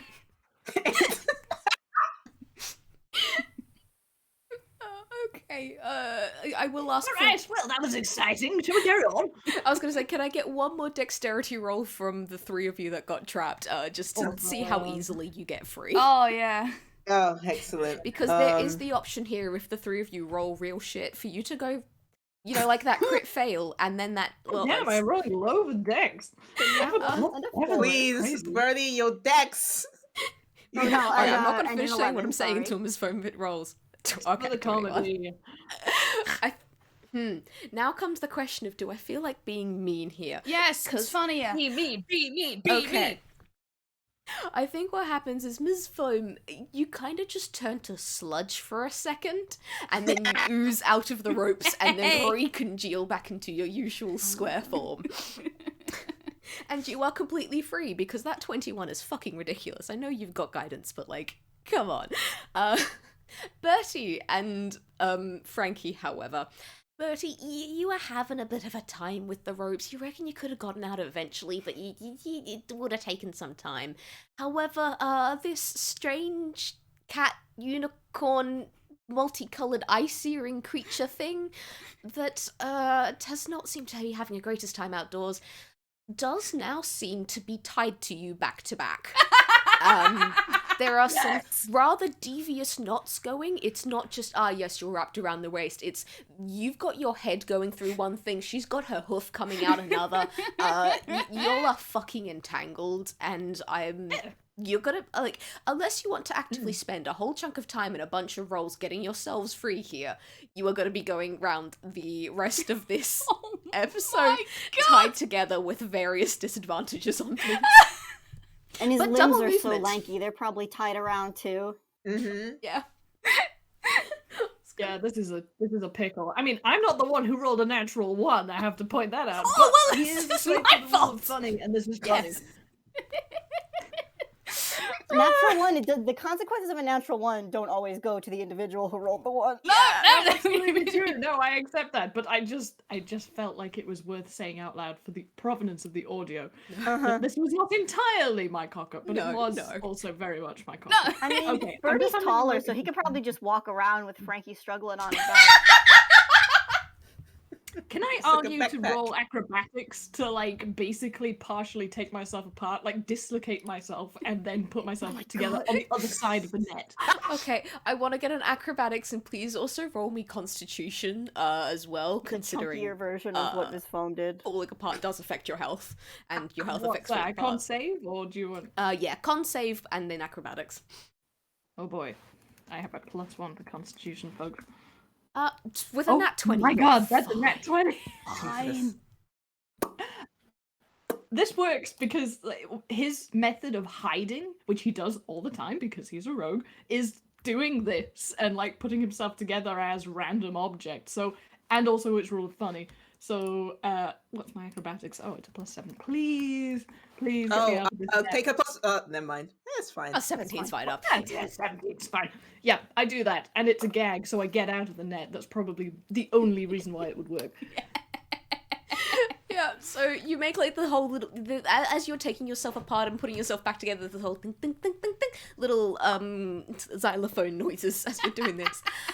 Frankie, you are still inextricably wrapped up in netting. Yeah, Frankie's she'll part of the reason that I think that natural 1 probably happened is that she was very alarmed by, dropping abruptly onto the ground and was sort of Mattress. And Biff. Mattress, then Biff, then ground. Yes, thank you. Which is why we didn't take any points of damage. And then she was just sort of like flailing around like a landed fish, which is what caused all the problems for everybody else. So, but now she's just gonna she is just going to sort of sit there for a second, just like. This is why I hate the countryside, and she just does look a little bit like she's about to cry. Damn. Bertie can't stand a lady in distress and says, "Fear not, madam," and is going to basically just try and cut her out. using the same dagger. I love this. He's an idiot, but he's a nice idiot. I'm not going to make you roll anything because now that you're not trapped, it's pretty easy for you to cut in this thing. Take that and that! Ah, I have thwarted the beast, madam! And he offers you a hand. Oh no, definitely. She holds out like a tiger paw. It's like, oh no, thank you so much. There was just I am so terribly sorry for it's my fault getting us into this situation completely, but rather, and she is just going to sort of like you have definitely like gone from this is one absolved you of the how dare you assume that she and Tsugi were related in any way, shape or form, and also just boosted you in her esteem immensely. She is extremely easily impressed by people who basically are like Bertie, so yes, you've got like the sparkly anime eyes. It's just like, oh yes, my hero. So much British kindness in this situation. I'm going to explode. Please know that as soon as Frankie goes shoujo mode, Tsugi immediately is behind her, mimicking her every movement. but not saying anything. So it'll require a perception check or her stopping for her to realize that Tsugi has done this. I am Wait, so you're behind her and I'm facing her, like Yeah. Bertie's Yeah, facing so her. you can see. Okay, so this just reinforces Bertie's misinterpretation that you two are related. Good job. I love this. At this point, the mattress, which Biff had been underneath, inexplicably she fit underneath it, opens like it's a trap door in the floor, and she walks up as if she's coming up a flight of stairs, closes it, picks it up, puts it back in her hammer space. Guys, this is such a good party. We're gonna have so much fun. We're not gonna get anything done ever. Oh, never. But we're gonna have fun. Mark, please have a point of inspiration because just the image of that is so fucking perfect. Thank you very much. Beautiful work. First point of inspiration in the second arc, baby! Yeah. Beautiful. It is at this point that I have to ask who has the highest passive perception. I know out of the Odyssey crew, it's Ms. Foam. No, it's not. My passive perception is 18 now. Oh shit! That's How? definitely Remember, higher than mine. the whole Someone point of took a my feat. level up was I got the thing that makes you good at passive perception and better at perception because I was fucking tired. No, that's fair. Okay, that's an 18. Can Bertie beat that? Nah, absolutely not. I mean, he has a 15 passive, which Okay. isn't terrible, but nowhere near that. Okay, but the good news is, with a 15, you do still hear it, and Ms. Foam, yeah, you would hear it as well. But it is Tsugi that hears this loud and clear, and it's just a little bit from the back. It sounds like a voice that seems to be a little while away, but close enough that you can hear, and just hear someone yelling, "Oi, Steal! How come we got someone in the trap? Well, it's just really bad because I was just a record, so like, oh wait, no one's looking at me." And you catch this glimmer of movement out of the corner of your eye before it vanishes again.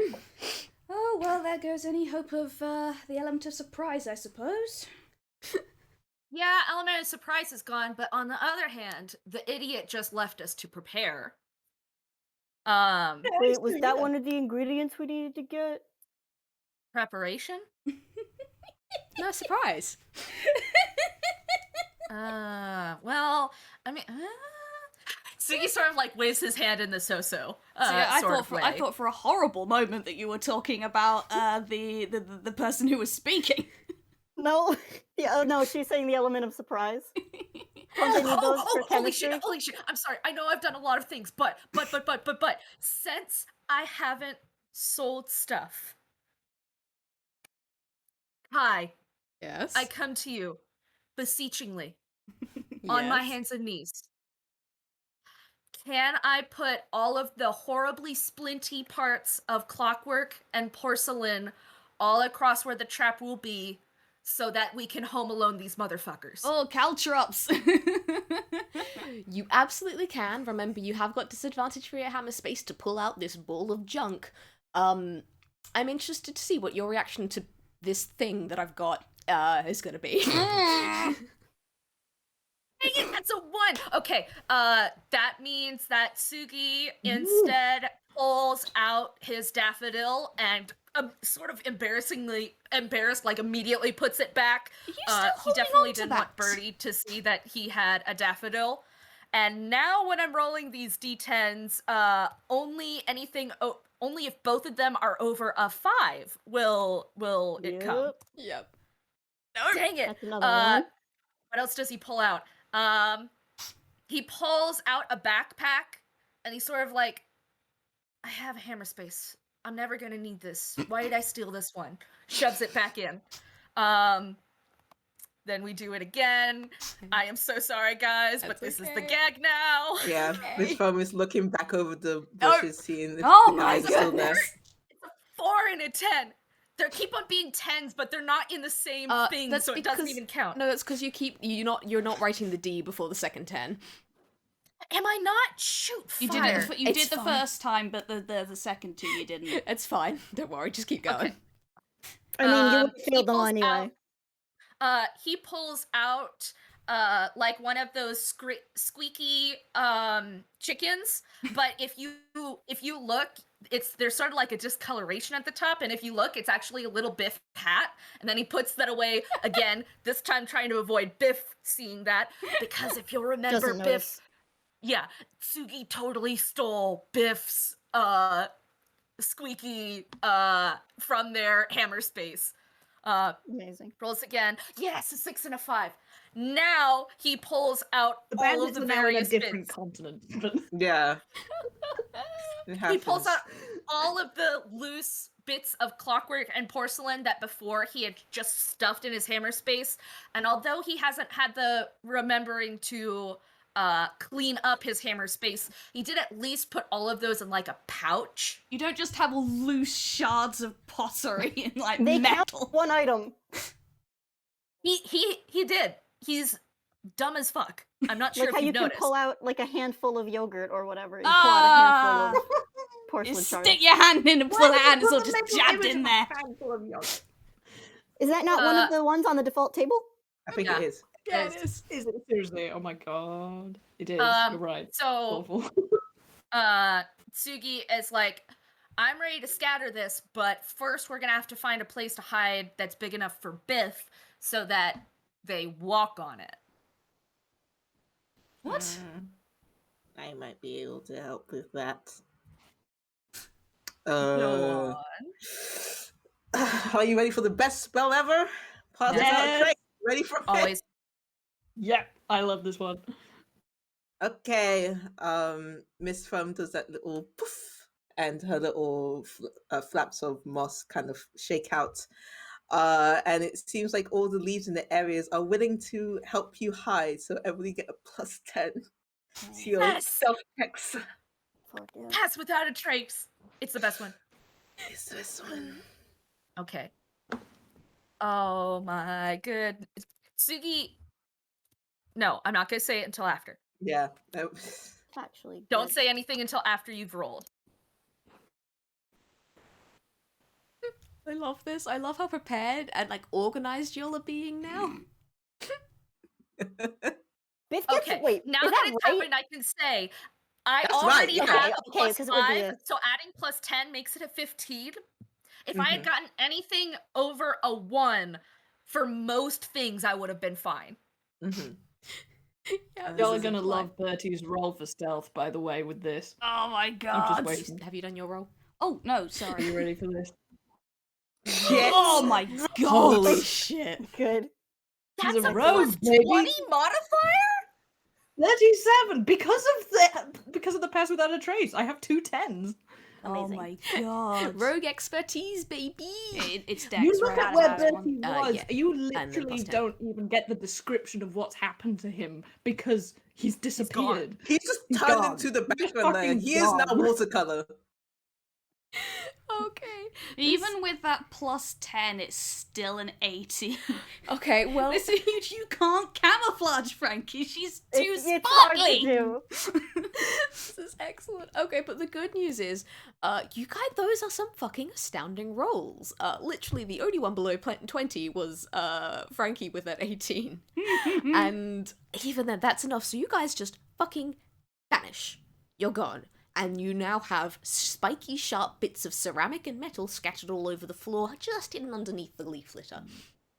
You're And welcome. you guys kind of just wait. And you wait. And you hear a little bit of like, there's the wind blowing through the trees, and you hear the animals shuffling about. And then it's just kind of very quiet. And everyone, you're gonna get like a very slight chill down the back of your spines as you are waiting and waiting. And then you hear, Rob, we're meant to be hiding. So sorry, I Amazing, need to cough. We amazing. don't even have lungs anymore. Why do you need to cough? Would you two shut it? And it's like, oh gosh, this whole thing is blown. And then you hear pop, pop, pop. And suddenly there are 3 bandits standing in midair in front of you. And I say standing, they're not really standing, they're more floating because they don't have legs. They've kind of got little ghosty tail things. God.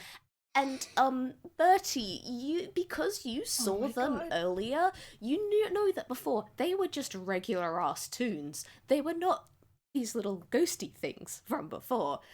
This is new. They still can't see you guys, but you can see them. So there's not going to be a surprise round.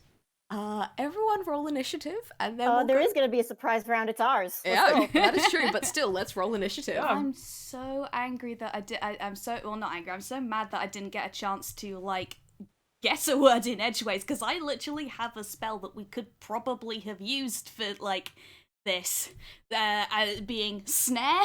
We could have just caught them. Handshake snare. Ghost! I mean, if they don't know we're here, I think think we it's do gonna get a work. surprise. But yeah, everyone roll, and then we'll have a 5-minute break, and that way, then we'll come back and go straight into combat. Mm-hmm. You do make a good point about the ghosts, Oh by my the God. way. Well, No, that all is right, a good it's in point. character. I don't think know Bertie that can you're even hurt already these aware people. of this, but we are probably going to have to keep this specific combat round short just Yep. because I have a deadline. But Don't I worry, I know I that you am- already know that. Yep, I'm keeping an eye on the I'm time, supposed to don't be worry. just here for a one-shot because I don't think I can make the next game, so... Yeah, that's the thing. Like, Mod's only rip. here for one turn, so, like, this, we are trying to keep things as short. Why did we? Why? I might be able to, like, come in for the beginning of the next session, but, like, yeah, I have a day before it. Like, it's really busy, Yeah, so that's I'm gonna fine. be I'm just so like, tired. Yeah, that's alright. Okay, so yeah, if anyone needs to go grab a drink, grab another snack, like, anything like that, I'm gonna do let's start up again at 10 to the hour. Is that sound good for everyone? Yep, Yeah. yep, yep. Yeah, I can do Alrighty. that. Let me I love you guys. I'm gonna stretch my Love you leggies. too, be back. Stretch, and I shall write up the initiative. Yay! I hope everyone that's listening in is having a good time because this is a delight. This whole thing is just meant to be fucking nonsense after last episode, because last episode was something. Oh boy. The highest.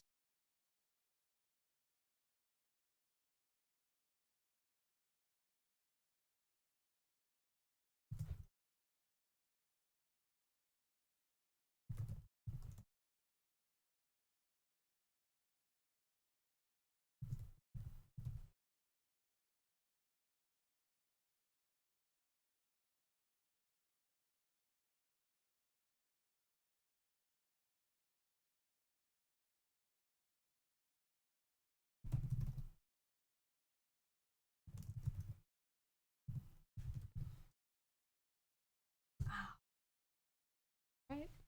Yeah, just for some reason. Hips are evil. Human body's so badly designed.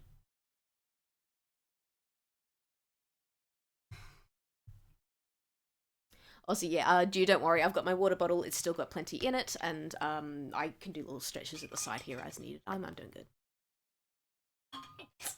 Also, Doc, I'm so glad you thought the title card was cool. I did it in like 3 hours just before the game because I was meant to do it yesterday, and then my brain was a butt, so I didn't get it done. Thank you. It is good. I'm trying to get better at doing art quickly because normally I take so long to do any art at all. So this was straight from very rough sketch into lineless whatever the fuck this is.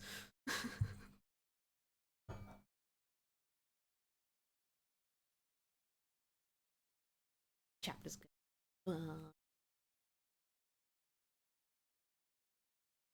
Yeah, sadly, Doc, this whole chapter's gonna be more fetch quest than anything else, rather than other stuff. But we will probably go into some of the sciencey magical stuff as well, a little bit. Oh, thank you. But yeah, it's still gonna be a good time.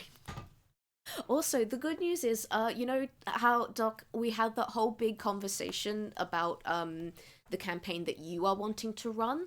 Good news is, this chapter is only planned to take maybe 4 or 5 episodes, so I think you will probably have the ideal time to run your campaign in like 2 months' time, if you wanted to start planning for that, because then my big reveal is going to happen. And then I will not be cagey about what my big reveal is anymore, so you can kind of go nuts with your ideas. Doc has ideas and For- for a campaign, and Doc has been incredibly very nice about holding off on the campaign because I like similar ideas, and I wanted to pull mine off first. Oh, okay. Oh yeah, no, I think you told me about that. Yeah. Also, no, I will not be giving context to literally anyone else here because I'm gonna be cagey as fuck because this is fun.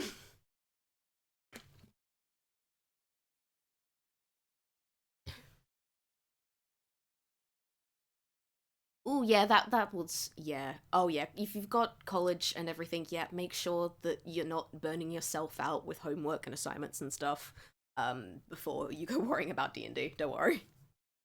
But yeah, I just wanted to give you a general time frame for when my thing was going to be happen so you can make sure that you know when your thing's going to start happening.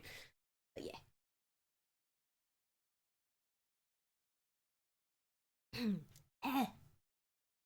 I feel like I've had a frog in my throat for like the past 2 weeks. That's not actually what it is. What it is my fucking HRT finally kicking in, and my voice is starting to drop. So The frog in your throat has a hard hat and some construction equipment, and it's building an Adam's apple. Yep, perfect. If I bothered to do vocal warm-ups, I would actually be able to talk reasonably low. I can now get down here reasonably comfortably at the moment, but this isn't my people wrangling voice, so I'm not going to be DMing like this until things break properly. You just have to deal with awkward, slightly squeaky, slightly second puberty voice from me. Puberty 2!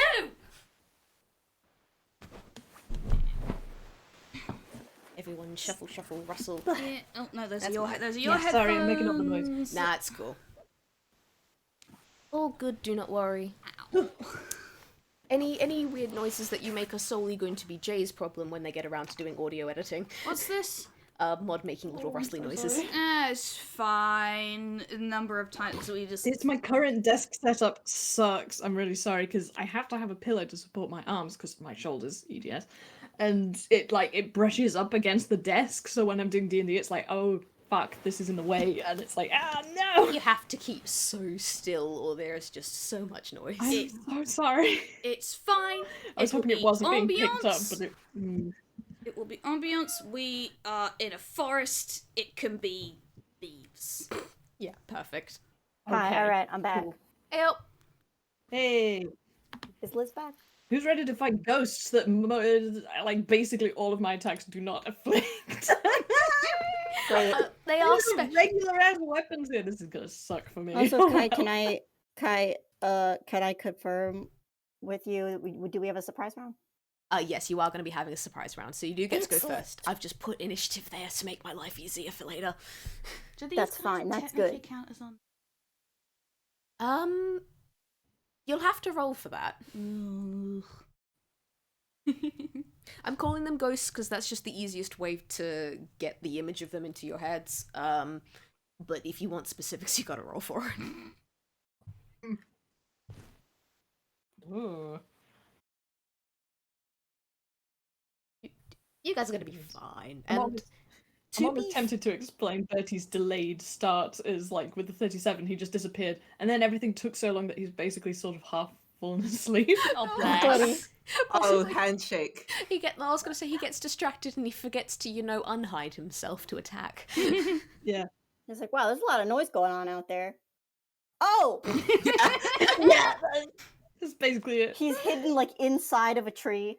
Excellent. No, there's like a And he's just a little collection of very beautiful blue lilies that sort of, if you listen very Amazing. carefully, they're emitting light snores. Amazing. Liz, really quick before we start, if you have it on you or when we're done, I need the most cubic image of Miss Foam that you've drawn. Okay. I don't It have doesn't it have on to be me right now, but I Yeah. will need that. Gotcha. I will say there's a lot of me that's really tempted to just quickly open up Blender and get the fucking default cube and slap his foam texture on it. Fun fact, I was honestly thinking of making Miss Phone Horsian and having her be a little clay model. That would Oh, also be that's really so good. cute. Ooh. And nevertheless, I like that idea. a I lot. still can't imagine her in any style other than Felix Colgrave's, though. Just Yeah, it's Yeah. so iconic. shuffle, shuffle. Possible. I'm back. all Sorry. right.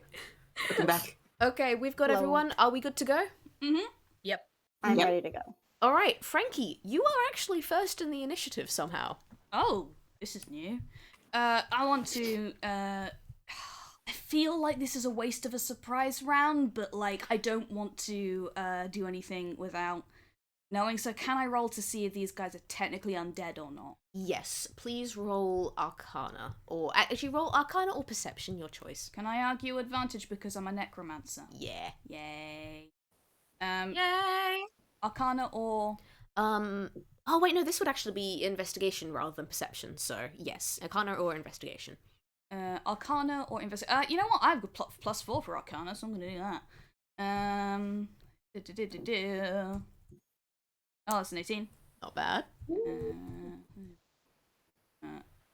Well, I'm awake, I swear. And a 21. 21.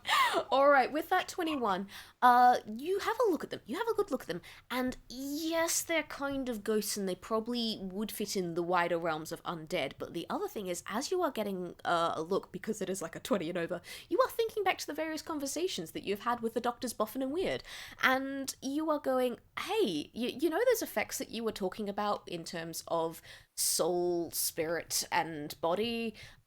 These kind of look like Toons that have had a chunk of the spirit taken out and basically their entire body gone. So these are basically just rogue souls floating about. So they will kind of count as undead for various spells and effects and all of that, but they're not ghosts as in this thing was killed and then brought back, or this thing was killed and never left. It's this thing didn't technically die, but it shouldn't be alive. It's still sort of hanging. It So didn't die in the traditional way. Yeah. love that. So you know that. Whether bad. you pass it on to others. Does it count as undead? Yes, it will count as undead. Okay. Hey, Are there fine. bodies nearby that Spoil my Hey. fun, why don't you? Alright, sorry, go on. Hey, bad thought.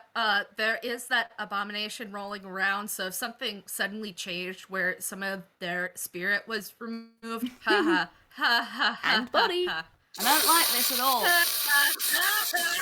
Fine. Spaghetti. So whether Frankie, do you pass this on to everyone else? Because the thing is, if you do yell it out, they are now going to know where you are. Absolutely not. I'm not going to yell it to anybody else. Because, once again, surprise rounds. Okay. In that case, Well, we're already in the surprise round. Tsugi, you're up. With your passive perception of 18, you can tell that these do seem to be ghosts of a sort. That is all that you know. You can also kind of see through them to an extent. You can also see that they did not step on the wonderfully sharp caltrops that you have, makeshift caltrops you set out. What you choose to do with that information is up to you. He is kind of pissed about the fact that he had this great plan, and once again, the universe has conspired so that his plan isn't even part of the equation. If the plan just failed, that sucks. But this is literally within this campaign, which has been like a couple days. Yeah. There's been over 3 times where Tsugi has specifically had a plan, and then the plan has not failed, but has been completely removed from the equation. Yeah. So he's kind of a little pissy about that. Yeah. Snail, I just want to say, you also get a point of inspiration, because you know what? Setting a fucking trap for these guys was really fucking clever. Doing it with the fucking trash that you picked up in the last chapter was also really fucking clever. I'm sorry that it didn't pan out. Here is basically your gift as like my apology to you. Oh, yeah. Reprimand. And I want to emphasize, I recognize that in the past I've gotten a little frustrated. This is completely in character. Out of character, I'm like, this is great. This is hilarious and fun. I just want to reassure you, I'm not frustrated. In character, Tsugi has been having a bad couple days. Yeah. I mean, honestly, I think what he would do is he's gonna throw his dart again, because the only way he really knows to prove if these guys can be harmed by physical means is trying to harm them by physical means, and they do have the drop on them. So if everybody can see, for example, they can't be harmed by physical means, then they know they have to go on the defense, and then Frankie and Miss Foam and everybody who has magic stuff have to be the ones that attack them. If they can be harmed by physical means, then everybody's just gonna fucking get these guys. Yeah, that's fair. All right, roll to attack them. Which one are you throwing it at? Because you've got a big one, you've got a kind of smaller sized one, and you've got one that can only really be described as pointy. Pointy. It was the big one. Kiki. It was Kiki. Boba. Considering I do have the observant feat, which again, like, increases my passive perception unrelated to now, but if I can see somebody, I can read their lips. Yeah. Would I be able to tell which one's which from the way that their voices talk to each other and the names that each voice exchanged? I'm gonna say yes, just to make my life easier. Because I don't want to try and remember things. I mean, also, given their descriptions, you could probably figure out which one was which. Look, you're Toons. You work with certain rules. So Big Rob is the big one, Rob is the normal-ish one, and Seal is the pointy one, is my guess. Is that correct? That's it. Heck yeah! Big Rob should have been the small one. I trust me, Big I was Rob so should have been tempted. the small one. I was tempted. Listen, you guys are literally just loading the cannon for the next time that Kai is running out of idea names, when immediately they'll do identifier, a big identifier, and then the smaller one will be the one that's big. Oh, wait, you guys... This is just laying pipe. This is a delight. Also, Snail, please roll. We are on a I time love how limit. Snail is the one who was like, we need this combat round to be fast. Yes! I'm so sorry. My brain. I cannot focus. Well, it's a dirty 20 hit. Which one were you throwing it at? I mean, yes, but which one? Steel? I was throwing it at Steel. Okay, yeah, it does hit. All right. Do I roll damage or does it do nothing? Please do roll damage and I will tell you what happens. The other thing I will say is I'm kind of sad that you guys did decide to just stop at this first trap and camp out here until they came over to you, because there was actually a pit trap at like another 20 feet. Oh my god! No more pits. Pits are deleted, they're cancelled. We're done with Tsugi would have hit the ceiling. What ceiling? You're outside. He'd find a Exactly. ceiling to hit. He would have gone. He would be gone. He just No, load he'd up be and in the never pit. stop. You can't leave when you're in the pit. Sorry, continue. Alright, with a 5, what happens is you throw this dart and it goes right through the chest of the pointy one, Steel. And you kind of get this moment of, you see it rippling over the goop that that Steel is made up of. You see it slow down a little bit while it's in him, and then goes back out the other side and slams into a tree on the other side. And you do see Steel kind of wince and go, where'd that come from? And looking around frantically. And it's I am right in that once you make an attack, you do get you're visible again, yeah? I think so, because you drop stealth in order to attack. Yeah, exactly. So it's just looks at it like, where did that come? Yo! And so you do see that this thing has been damaged, but not as much as you'd think. Okay. Tsugi is now T-posing at the guy as everybody continues their round. All right. Oh god. Biff, you're up. Yeah.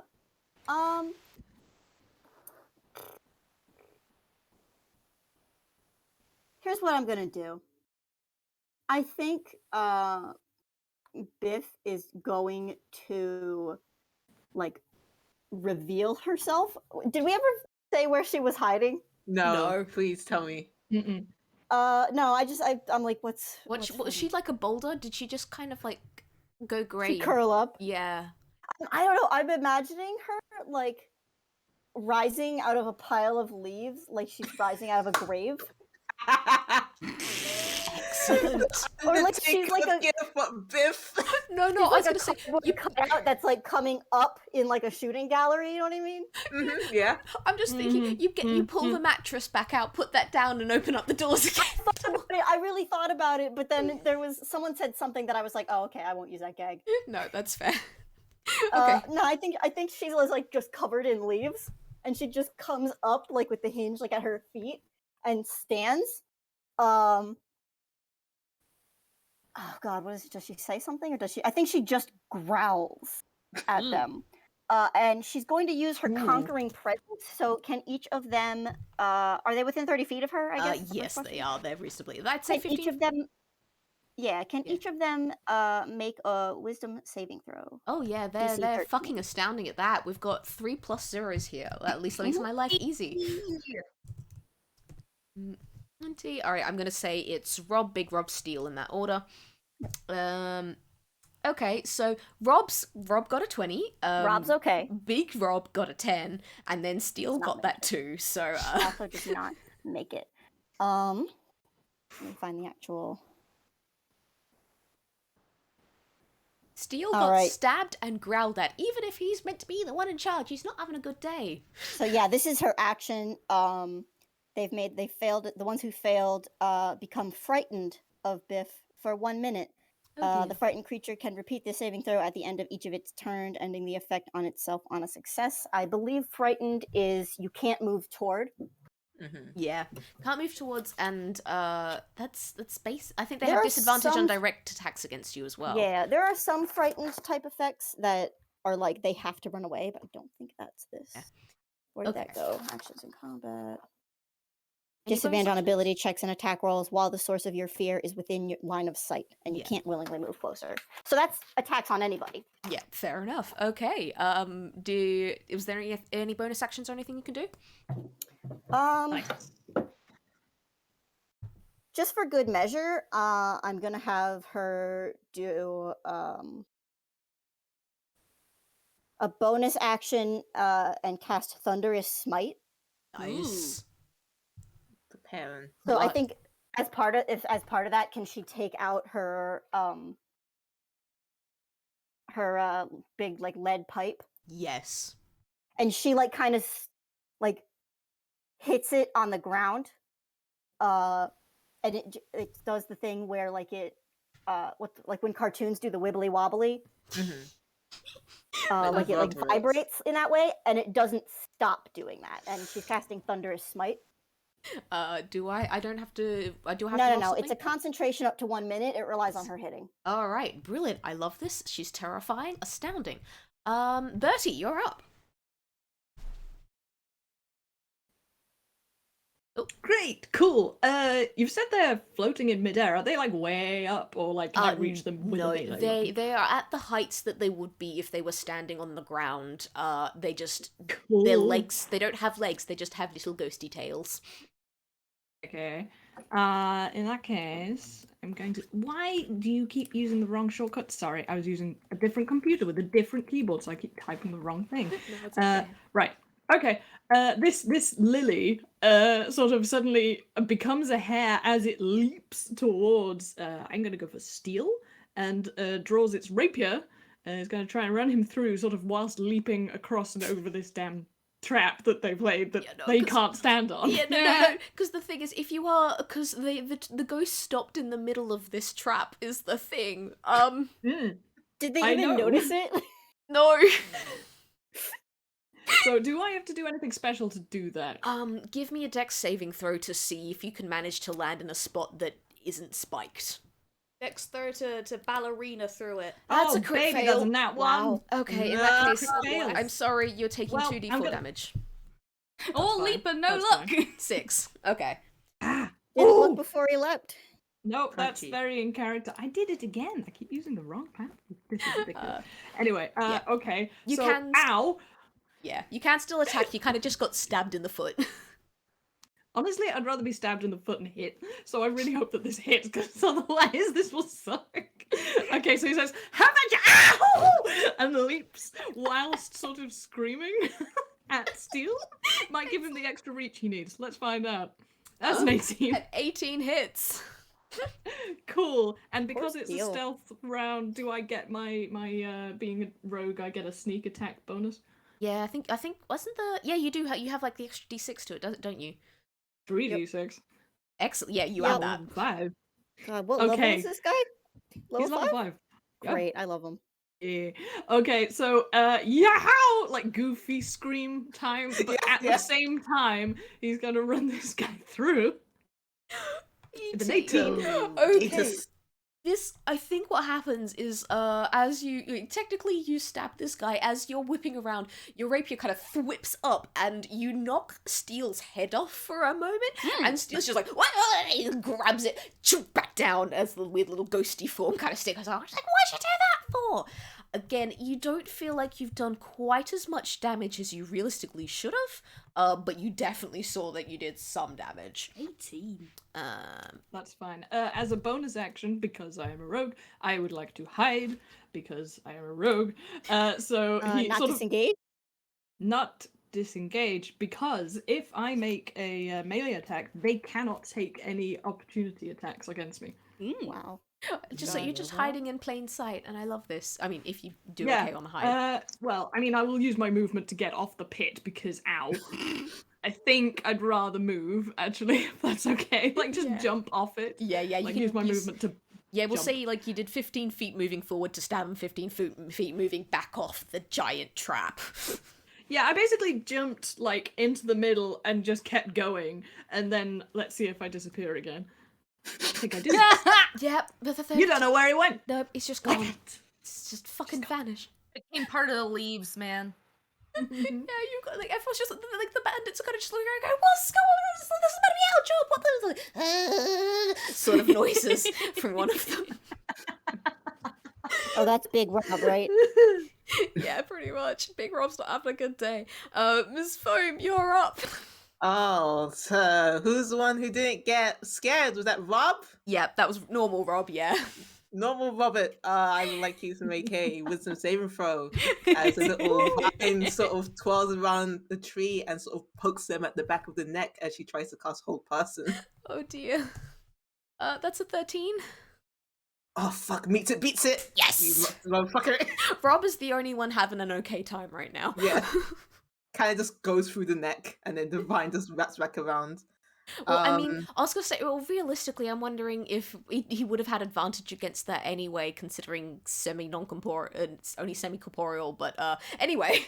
Yeah, it's just like, we really should do a bit of the weeding around here some point, shouldn't we?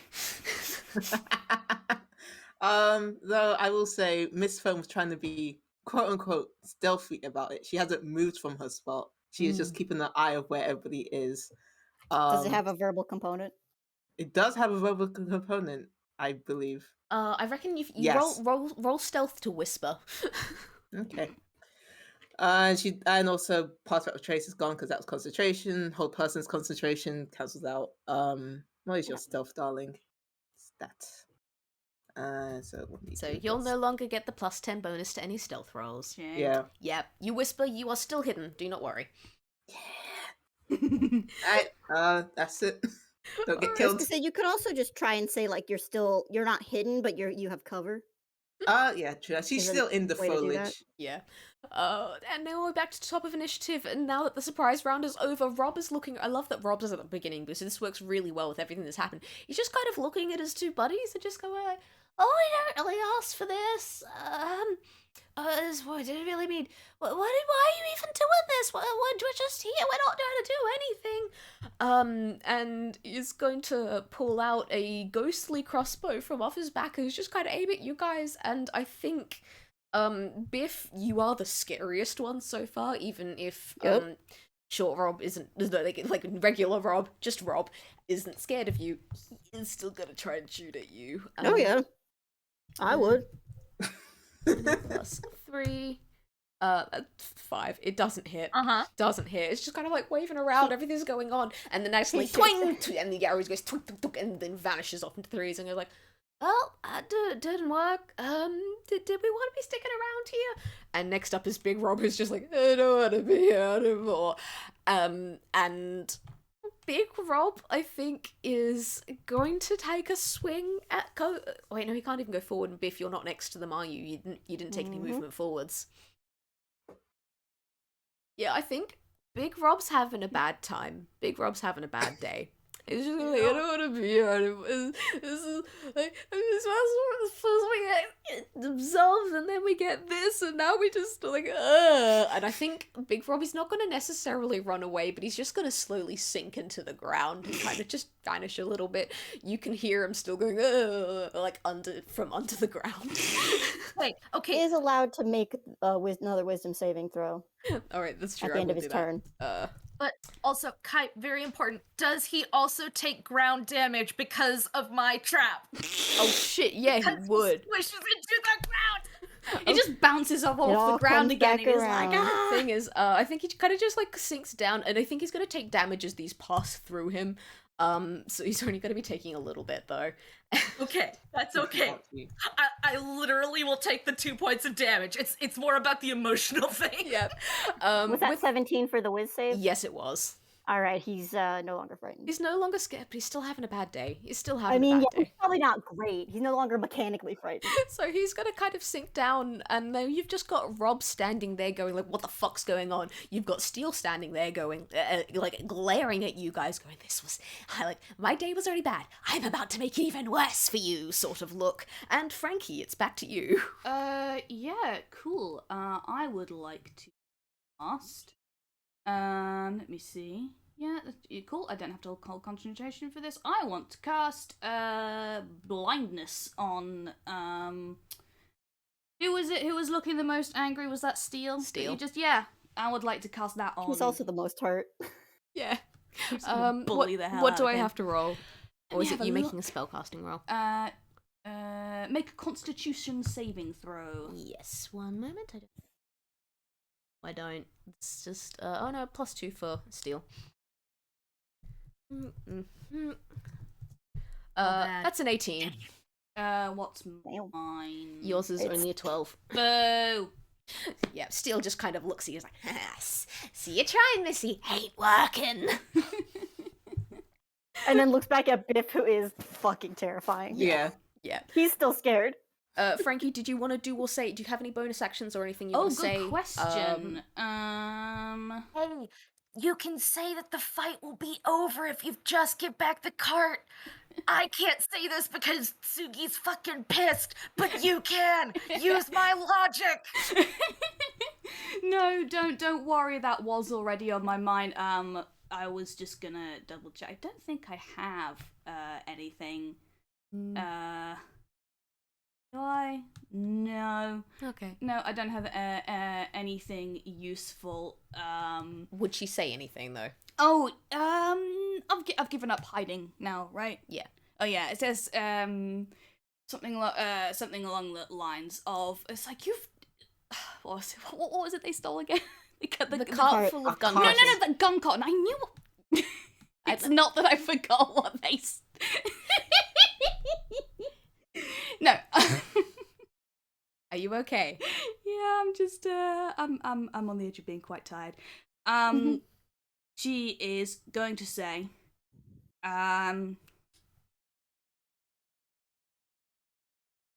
tit for tat, you stole our cart. Give it back. Your cart didn't see you there. It's our cart now. Well, we can't exactly do much with it, can we, boss? Still our cart. Tsugi, on to you. I mean, he's not interested in talking to these guys, as I just whispered. Yeah.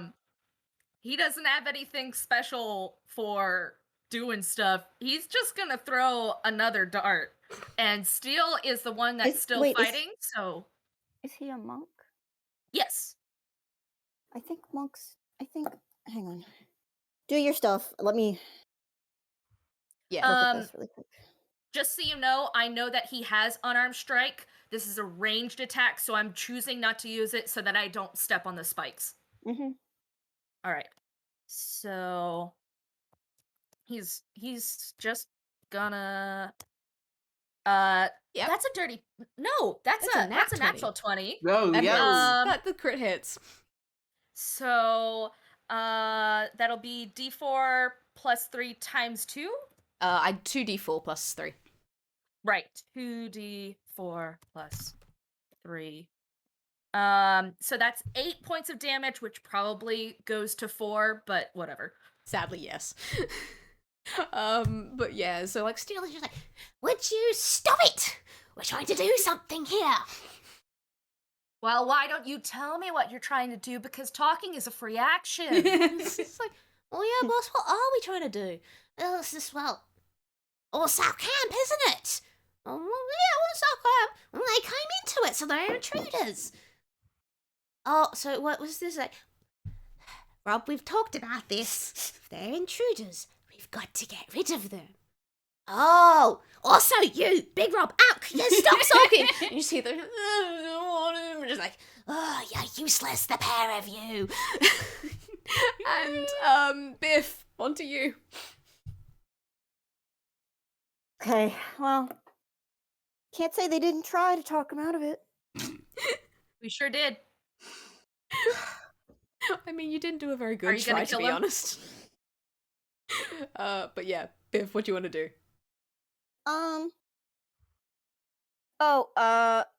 Okay. I think Biff is going to. She's gonna exhale like a bull. Heft her lead pipe and just go up and try and smash Rob flat. Like, specifically Rob rather than Steel, or? Rob, because he was the one who wasn't afraid. Steel's technically still afraid of her. Yeah, that is true. She's that kind is of true. hopeful for battle. Especially once she hits his friend here. Nope, that is true. Alright, roll to so attack. that- Roll to hit. Let me double check because I think I increased her strength. So she gets an attack bonus of 17. Yep, that hits. Cool. So the fun thing about this is that on its own, the maul does 2d6 damage,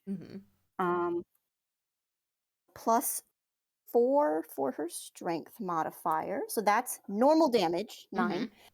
Because she has Thunderous Smite going, the first time you hit with a melee weapon attack during the spell's duration, your weapon rings with thunder that is audible within 300 feet of you. So if anything's out there, they definitely know we're here now. Yeah! Awesome, yes! The attack deals an extra 2d6 thunder damage. So Nice. Please roll. We're doing amazing, guys. You're doing real Everybody's gonna know where we are, but we're gonna get our fucking cart back. and so that's 9 more thunder damage. I don't know if I imagine that's not the same as your typical bludgeoning damage. Oh, it is not, because what happens is the bludgeoning damage, yeah, it hits, but it doesn't look like it hits very soundly. On the other hand, as this crack echoes out through the woods and like bounces off the trees, you see like Rob just kind of dissipate for a moment and go, and then he kind of, after a second or two, he pulls himself back together and he backs up a step and just kind of he might back up a little bit more. Can he make a strength saving throw? yeah, he ain't gonna be good at that though. I don't know what her. I guess it is her spell save DC. That's an 8. Does not make it. No. He is pushed 10 feet away and knocked prone, or as prone as a ghost can be.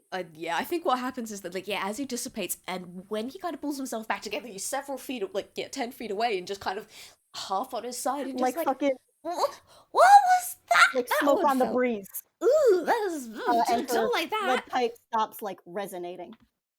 Yeah, just don't like that, boss. I think Big Rob's got the good idea. I think that we should be staying here. Yo, wusses, both of you. If you can't scare them magically, scare them physically. Yeah, pretty much. Bertie, you're up. Where have that you is her vanished to this time? Well, I was imagining that he'd sort of gone over the pit, so he's probably right dead ass where Rob just landed. Wait, is there a pit? No, the pit was like further down the path. You're not next to it. Oh, sorry. I was thinking too Spike much trap. about the team pit stop that we had with the situation last time. Pit crew, Anyway, pit crew. I'm still Pit listening. crew. I love these. Pit crews, so good. So I tell you what, okay, if I was gonna say, considering Rob moved 10 feet away, I will allow you to spookily appear directly behind Rob if you want. cool. So is Rob on the floor? No, again. I I don't mean, know. technically, I don't think prone works when you're floaty little ghost things, so...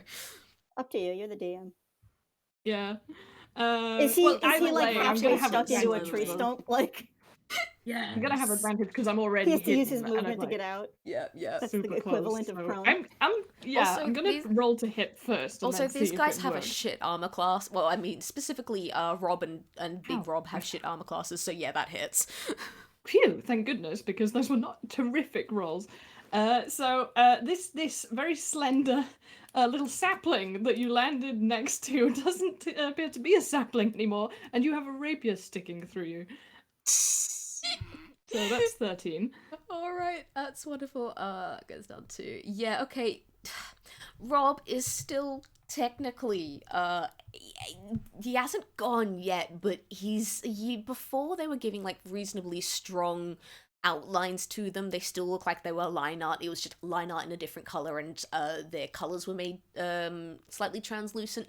Now it's the point where it looks like someone's just applied a blur around the edges of Rob. He looks like he's on like the very edge of dissipating. Cool. While he's there, like literally on the sword, rotisserie chicken, anybody? God. Bertie is going to say, now, fair's fair, listen, you got me the first time, we're pretty much guaranteed to get you this time. There's no point, just tell us where the cart is, and also while you're at it, what happened, you chaps? It was like Steel. Don't tell him, it's our loot. We get to keep. And Rob's just like, all right, yeah. This is fair. I'll understand this. There was this thing, and then you hear from below the ground. You got big Rob going. It was a little black, and it was goofy, and it ate us.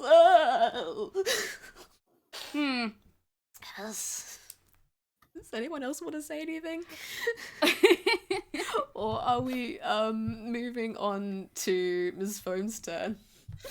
I don't know what I would do because, like, ordinarily I would go to a hide action, but that was so fucking weird. I think Bertie just kind of spaces and is like, what?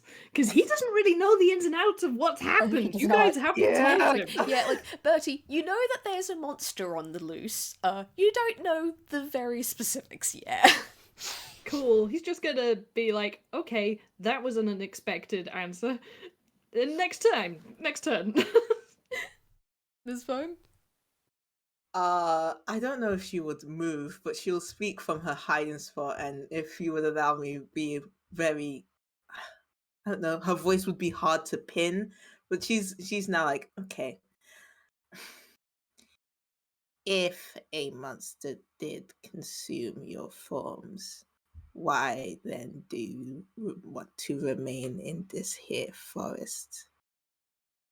Well, because it's our hideout, isn't it? This is our lair. We're not gonna go leave it. This is our home. Thank you very much, says Steel. And you hear, like, again from beneath, like, Big Rob kind of just like sticks his head up from beneath the ground, and it's just like, well, I mean, we're not dead. We're just ghosts, and there's different things, and you never know. We might be able to still steal stuff from some people, I guess. Yeah, I mean, we're bandits. It's what we're meant to do, so we're gonna be sticking around for that if you give us a chance. And gives us like a... Rob, are you feeling alright? No, I'm feeling a bit, what'd you say? And, yeah, Rob ain't looking good. Oh, sorry. And he pulls the rapier out. So That's the rest of the damage. Thanks for that, buddy. It's nice to see you again. How you been going? Oh, so. Lost my head a couple of times, but that was your fault. You would know about it. Oh, yeah. Sorry about that. No, you're not meant to be apologising, Rob. What's wrong with this? Are we still in initiative? Do you guys plan on actually attacking? I mean, like, because I was if we went because if we are still in initiative, then I have to wait to take an action. Because what I wanted to do was basically make a roll to like to essentially be like, hey, if you don't want what Biff has done to Rob to happen to all of you, just give us our stuff back and then we'll leave, and then you can continue to be robbers as much as you like. you do go before Biff does. Also, Steel is still frightened of her. Yeah. I would like to remind you. I think at this point, Steel. I reckon we can probably drop out of initiative, and everyone can do the talky thing. Steel is probably still ready to stab someone, but will not stab unless provoked. Likely by Biff. And again, is terrified of Biff. Yeah. I have to make this. I mean, he saw what I just did to his friend. Yeah. He's very grumpy. Someone's being a bit unhelpful for someone whose friend almost just got fucking eviscerated. You want to say that in character? Dispersed. Yeah, do you want to say that in character? Because like this is probably something that Biff has done a lot. Yeah, actually. I was like, we didn't ask you to come in here. And you can see Steel's like sword shaking as he kind of points it at you. A shadow just falls over him. He's like, again, can't move any closer. He's not gonna have a good time attacking you. He is holding his ground, though. He is the leader of this bandit group for nothing. You're not getting me. You're not getting my brothers. This is our place. Sorry? Gotta admire his tenacity. Yeah. You gotta. That's all he has right now. You're being real unhelpful for someone who just saw their friend get hit like they did. Well, you haven't given us any reason to be helpful now, have you?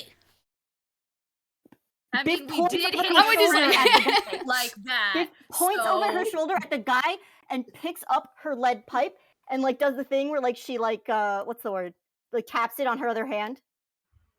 All right. Fine. I want your car. I think it's fair to say, chaps, that you did start it. Well, we started it with you now, didn't we? Not this lot. I don't know what this lot's about. So Yeah, I'm they not come with a sure package. if you've heard of the term, but there is the term for carrier service, and there is a term for owning shit that other people are carrying. You stole our stuff. The bunny was transporting it. So actually, you did get in our shit. Steel kind of like looks around, very slowly looks around at Bertie and going like, you didn't say anything about having a living wall on your side. Just gesturing at Biff. Oh no, have we lost Mod? Mod? Sorry? I think my audio cut out for a second. Sorry, can you repeat what It was like Steel kind of like, Steel looks around at Bertie, goes like, you didn't say anything about having a wall on your side, and gestures at Biff. I said that's not a very nice way to address a lady. That's a lady? Oh, Right. sorry about that, man. Clearly you're Biff from a looks slightly... unimpressed. Yeah, no, Steel is not a nice guy. The Robs are alright. Steel is objectively bastard. Hey, Biff, you want to give him a shovel? He's basically digging his own grave. Oh my god. Go. Oh, you should cast Tasha's with that. I mean, can I? I am a Toon! No, we can't like... we really don't have very much time left on our I hands. don't need this guy. No, exactly. Incapacitate him. I mean, yeah, if you want to, I gotta like, do you have access to that spell? Yes, Everything does. all Yeah, Toon kind do. If you want to cast it, then go ahead. Then it's fucking... Go, Tsugi, go. Okay, Thank and you, it's thank you. Oh my my god. charisma modifier, right? Yeah, okay, what I'm just like, I do not have, it's a wisdom saving throw, yeah? Yes. Yeah. Need 20. Okay. What's your modifier, Sam? That's... Oh, damn. Sorry, this guy get a 20. Ugh. He has no sense of humor. He did try, to be fair. It's just kind of like while this is all going on, Frankie has probably like sort of sidled around to which Rob was it that was sort of like has gone all sort of It's the normal, fuzzy. regular Rob. It will have just sort of gone around to regular Rob and just sort of been like, Um.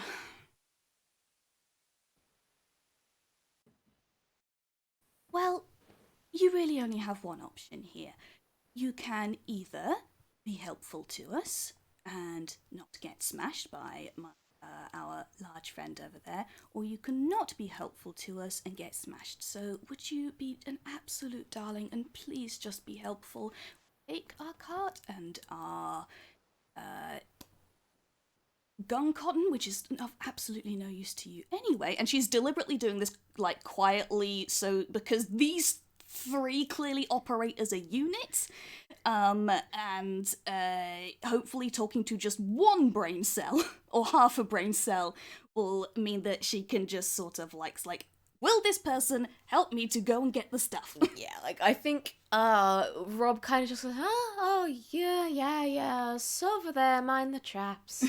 Sort of waving. His soul ain't wonderfully tethered to this realm currently, so he's not going to be, the most sensical of the three of them. No, fair enough, I suppose. It would be a little too much to ask you, as you are, to guide us around it. She is going to be, she's Bertie offers an arm. Yes, I was literally going, because I was trying to decide between, Bertie and Biff, but, that choice has been made for me. Oh, thank you, dear. Would you mind, escorting me this way? Sorry. No, it's good.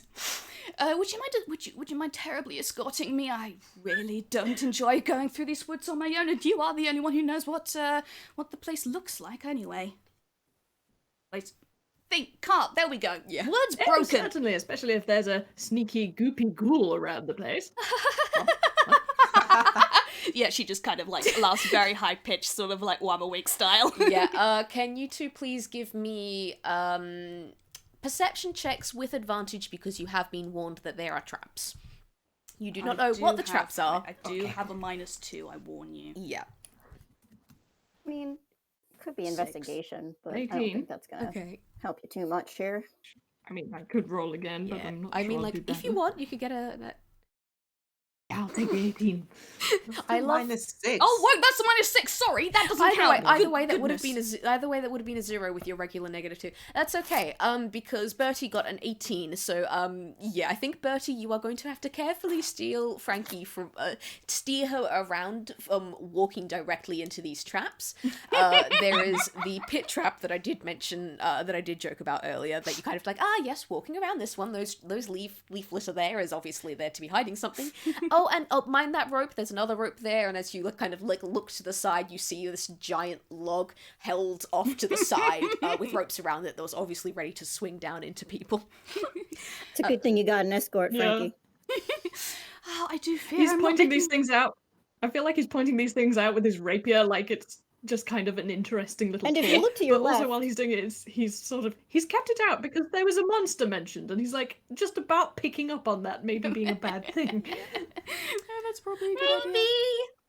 That's amazing. I love it. You do manage to make your way to the camp. It's your regular bandit camp. There's a couple of tree stumps around that look like they were very used for sitting. There's a fire pit in the center of things. There's a couple of sleeping bags laid out.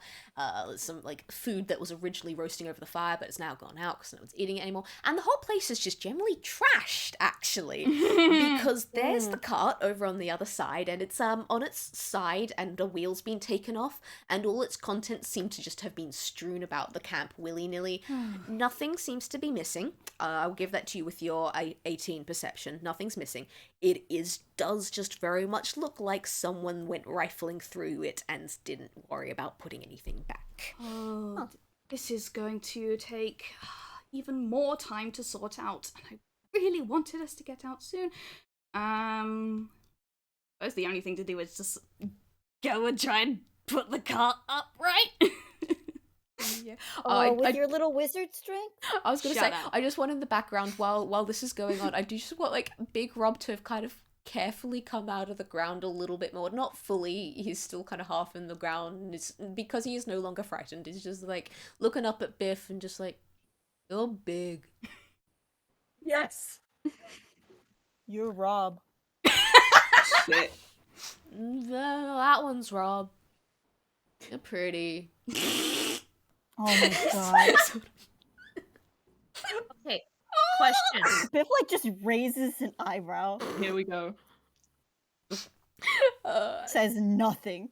No, that's fair. I think Steele's probably still got his sing- Steele's still got his sword out, but he's kind of like, okay, no, this is fine. Just carefully, very like millimeter by millimeter, just edging sideways out of this place because, well, this is a shit show. Yep. Honestly, Question. fair. Question for Frankie specifically. Mm? Since you are a necromancer, Mm. would you be able to heal these specific undead? Inflict wounds. I don't actually have that spell. I don't actually have anything related to that. I mean, like, I guess I could. I mean, does necrotic damages undead just fine, right? Mm-hmm. Yeah, and I wouldn't do that for these. No, These no. are specifically it's souls as well. Anyway. Yeah, it's that's more of a paladin thing. Yeah. For like casting, like, you know, healing energy, which can damage or heal depending pretty on much. what situation. yeah, what the fuck is that? Hang on. But yeah. Okay, I'm looking at the time and I'm aware that we are on a limit. Are there... Yep. You guys can just come over to the cart and pick things We back can up. say that we retrieved. Yeah, Frankie stuff. was just literally just gonna yell for Biff Yeah. because she's the one who does all the lifting, and he's just going to like stand there like chatting with Bertie while like Biff moves the thing around. Yup. Yeah. Okay, so you guys managed to go. You can gather up all the stuff if you want. Now, question important to everyone. I know what Tsugi's answer would be. I don't know about the rest of you. Yeah, no, what... Are you guys going to be looting the bandit camp? No! I'm going to be Successfully with a investigating. 7. I will not be looting. Is there anything? Yeah, I was gonna say, is there anything interesting? I guess that is an investigation. Yeah, like there's obviously treasures from a couple of previous bits and pieces. You can probably scavenge some food. You can probably make up for the fact that, you know, half your shit got blown up earlier. Yeah. Here, let me do like a. I will say, if Tsugi starts kind of like putting his hand towards someone else's, Steel kind of just pops out of nowhere and whacks his hand on with the back of his sword. He's like, "That's not yours." You did say healing. Oh, sorry. No, go ahead. Yes. I was just saying that because if we can keep these souls here, the next time that Boffin and Tidbit are around, they're gonna have more information if we can keep them contained in a space, but that also requires them not dissipating. Yeah, no, that's what I was, genuinely, that's what, my last sort of, like, action in the game, with Frankie was probably gonna be, where, essentially just, leaning down to, the, normal Rob, who is, all sort of, jittery about, and, like, turning over, like, one of her little business cards and, like, writing the address of, Boffin and Weird on the back, and just like, now if you follow, you find this, you go and talk to the tall Toon gentleman there, and they will hopefully be able to fix you up, and I think they may have a few questions for you. Bertie, darling, would you be able to escort these people back to the back to the good doctors? I do so hate to impose on you yet again, but it is rather important. Oh, Eyelashes you know fluttering. me, I can't say no to a pretty face. Oh, you flatter me. So Tsugi yes, immediately you will. goes, All right, yeah. I will say the bandits, they don't seem to be massively happy about going with you, but also Steel has picked up on, oh hey, wait, these doctors, those might be people that could get them back into bodies. Yeah, okay, he'll take advantage of this. Just Can I drag. ask them a question before like this? we Yeah, end up absolutely. going?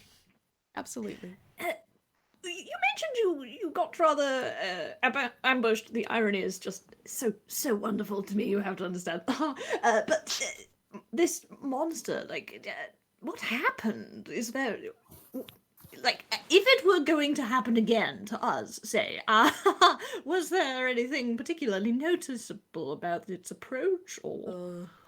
Well, it's going to be Big Rob that answers, and I think it's just like, Well, we were just sitting down and having our lunch. We were about to go looking through your stuff.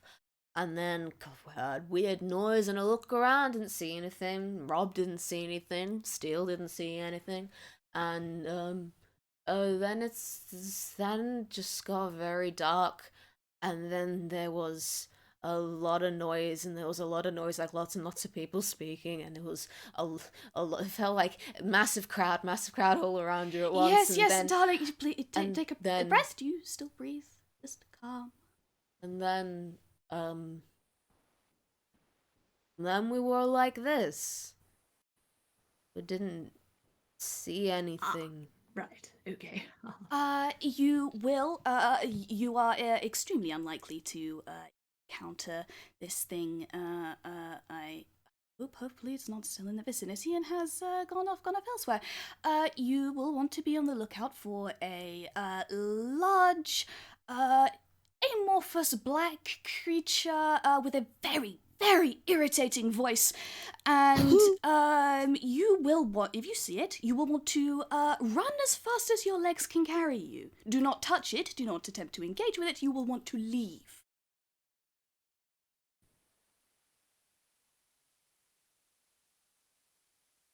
Bertie? Noted. Anybody want to roll insight on Bertie right fucking now? Oh, I'd love to. I would would love love Love to. to, actually. That would make my day. -2. Biff's is a 12. 14. Amazing. Frankie, Mhm. fucking Dirty 20. astounding. I love you so much. I love this. I refuse to deal with this natural one. I refuse to face any Okay. consequences for my actions. All of you just think that Bertie is absolutely accepting of this situation in his usual himbo bravado. Apart from Tsugi, you just catch, like, maybe you're slightly behind him, and you see him just, like, his shoulders tense up, and he almost has a sort of far away look, like he's sort of met something terrifying in his past before that this kind of reminds him of, and he doesn't want it to happen to anybody else. Fun time. Tsugi observes. Tsugi does not comment. Oh, whoa? Y'all don't know about Bertie. We don't know shit about Bertie, but I hope he comes back sometime so we can learn about him. We don't know. We'll find out. Anyway, but yes, he's very much on his guard, and we'll be taking this mission very seriously to get them all back. Yeah, for now, Steele's gonna be grabbing onto Rob's and also Big Rob's hands and just like looking over Bertie, so like, are we going now or what? Can we get going? Come on. And Bertie, I'm guessing you go with? Oh, absolutely. Yep. And making perception checks the entire time. Yeah, you guys Stay, head back to the stay. main So road. Bertie's taking them back to the museum. house, and we are staying behind so that we can pick everything up and Yeah. transport it back to the house. Yep, so Bertie what I heads back to the assumed. museum with the 3 bandits, and Bertie's going ahead. yeah, pretty much you guys Okay. can pick up the cart, and then you guys are gonna head on your journey. But we will get to that next session, because Yep. for now, I think this is a good wrapping up point. Excellent. Brilliant, I love this. Great job, everybody. Frankie's So just like, good to the road. Frankie's just like, oh, I forgot to give him my That's address. great. Thank you so much for coming in and joining this mod. I really hope we Thank do get you. a future point, because this was great. I love Bertie with the rest of this. Until then, thank I you exploded everyone. half your cart. Are you sure you want me back? Yes! Yes, Yes. we are. We are Okay, sure. cool. Yes. actually. You need to do the other half. Okay. Yeah. Word of it. Everyone want to go say goodbye? Bye. Bye. Bye.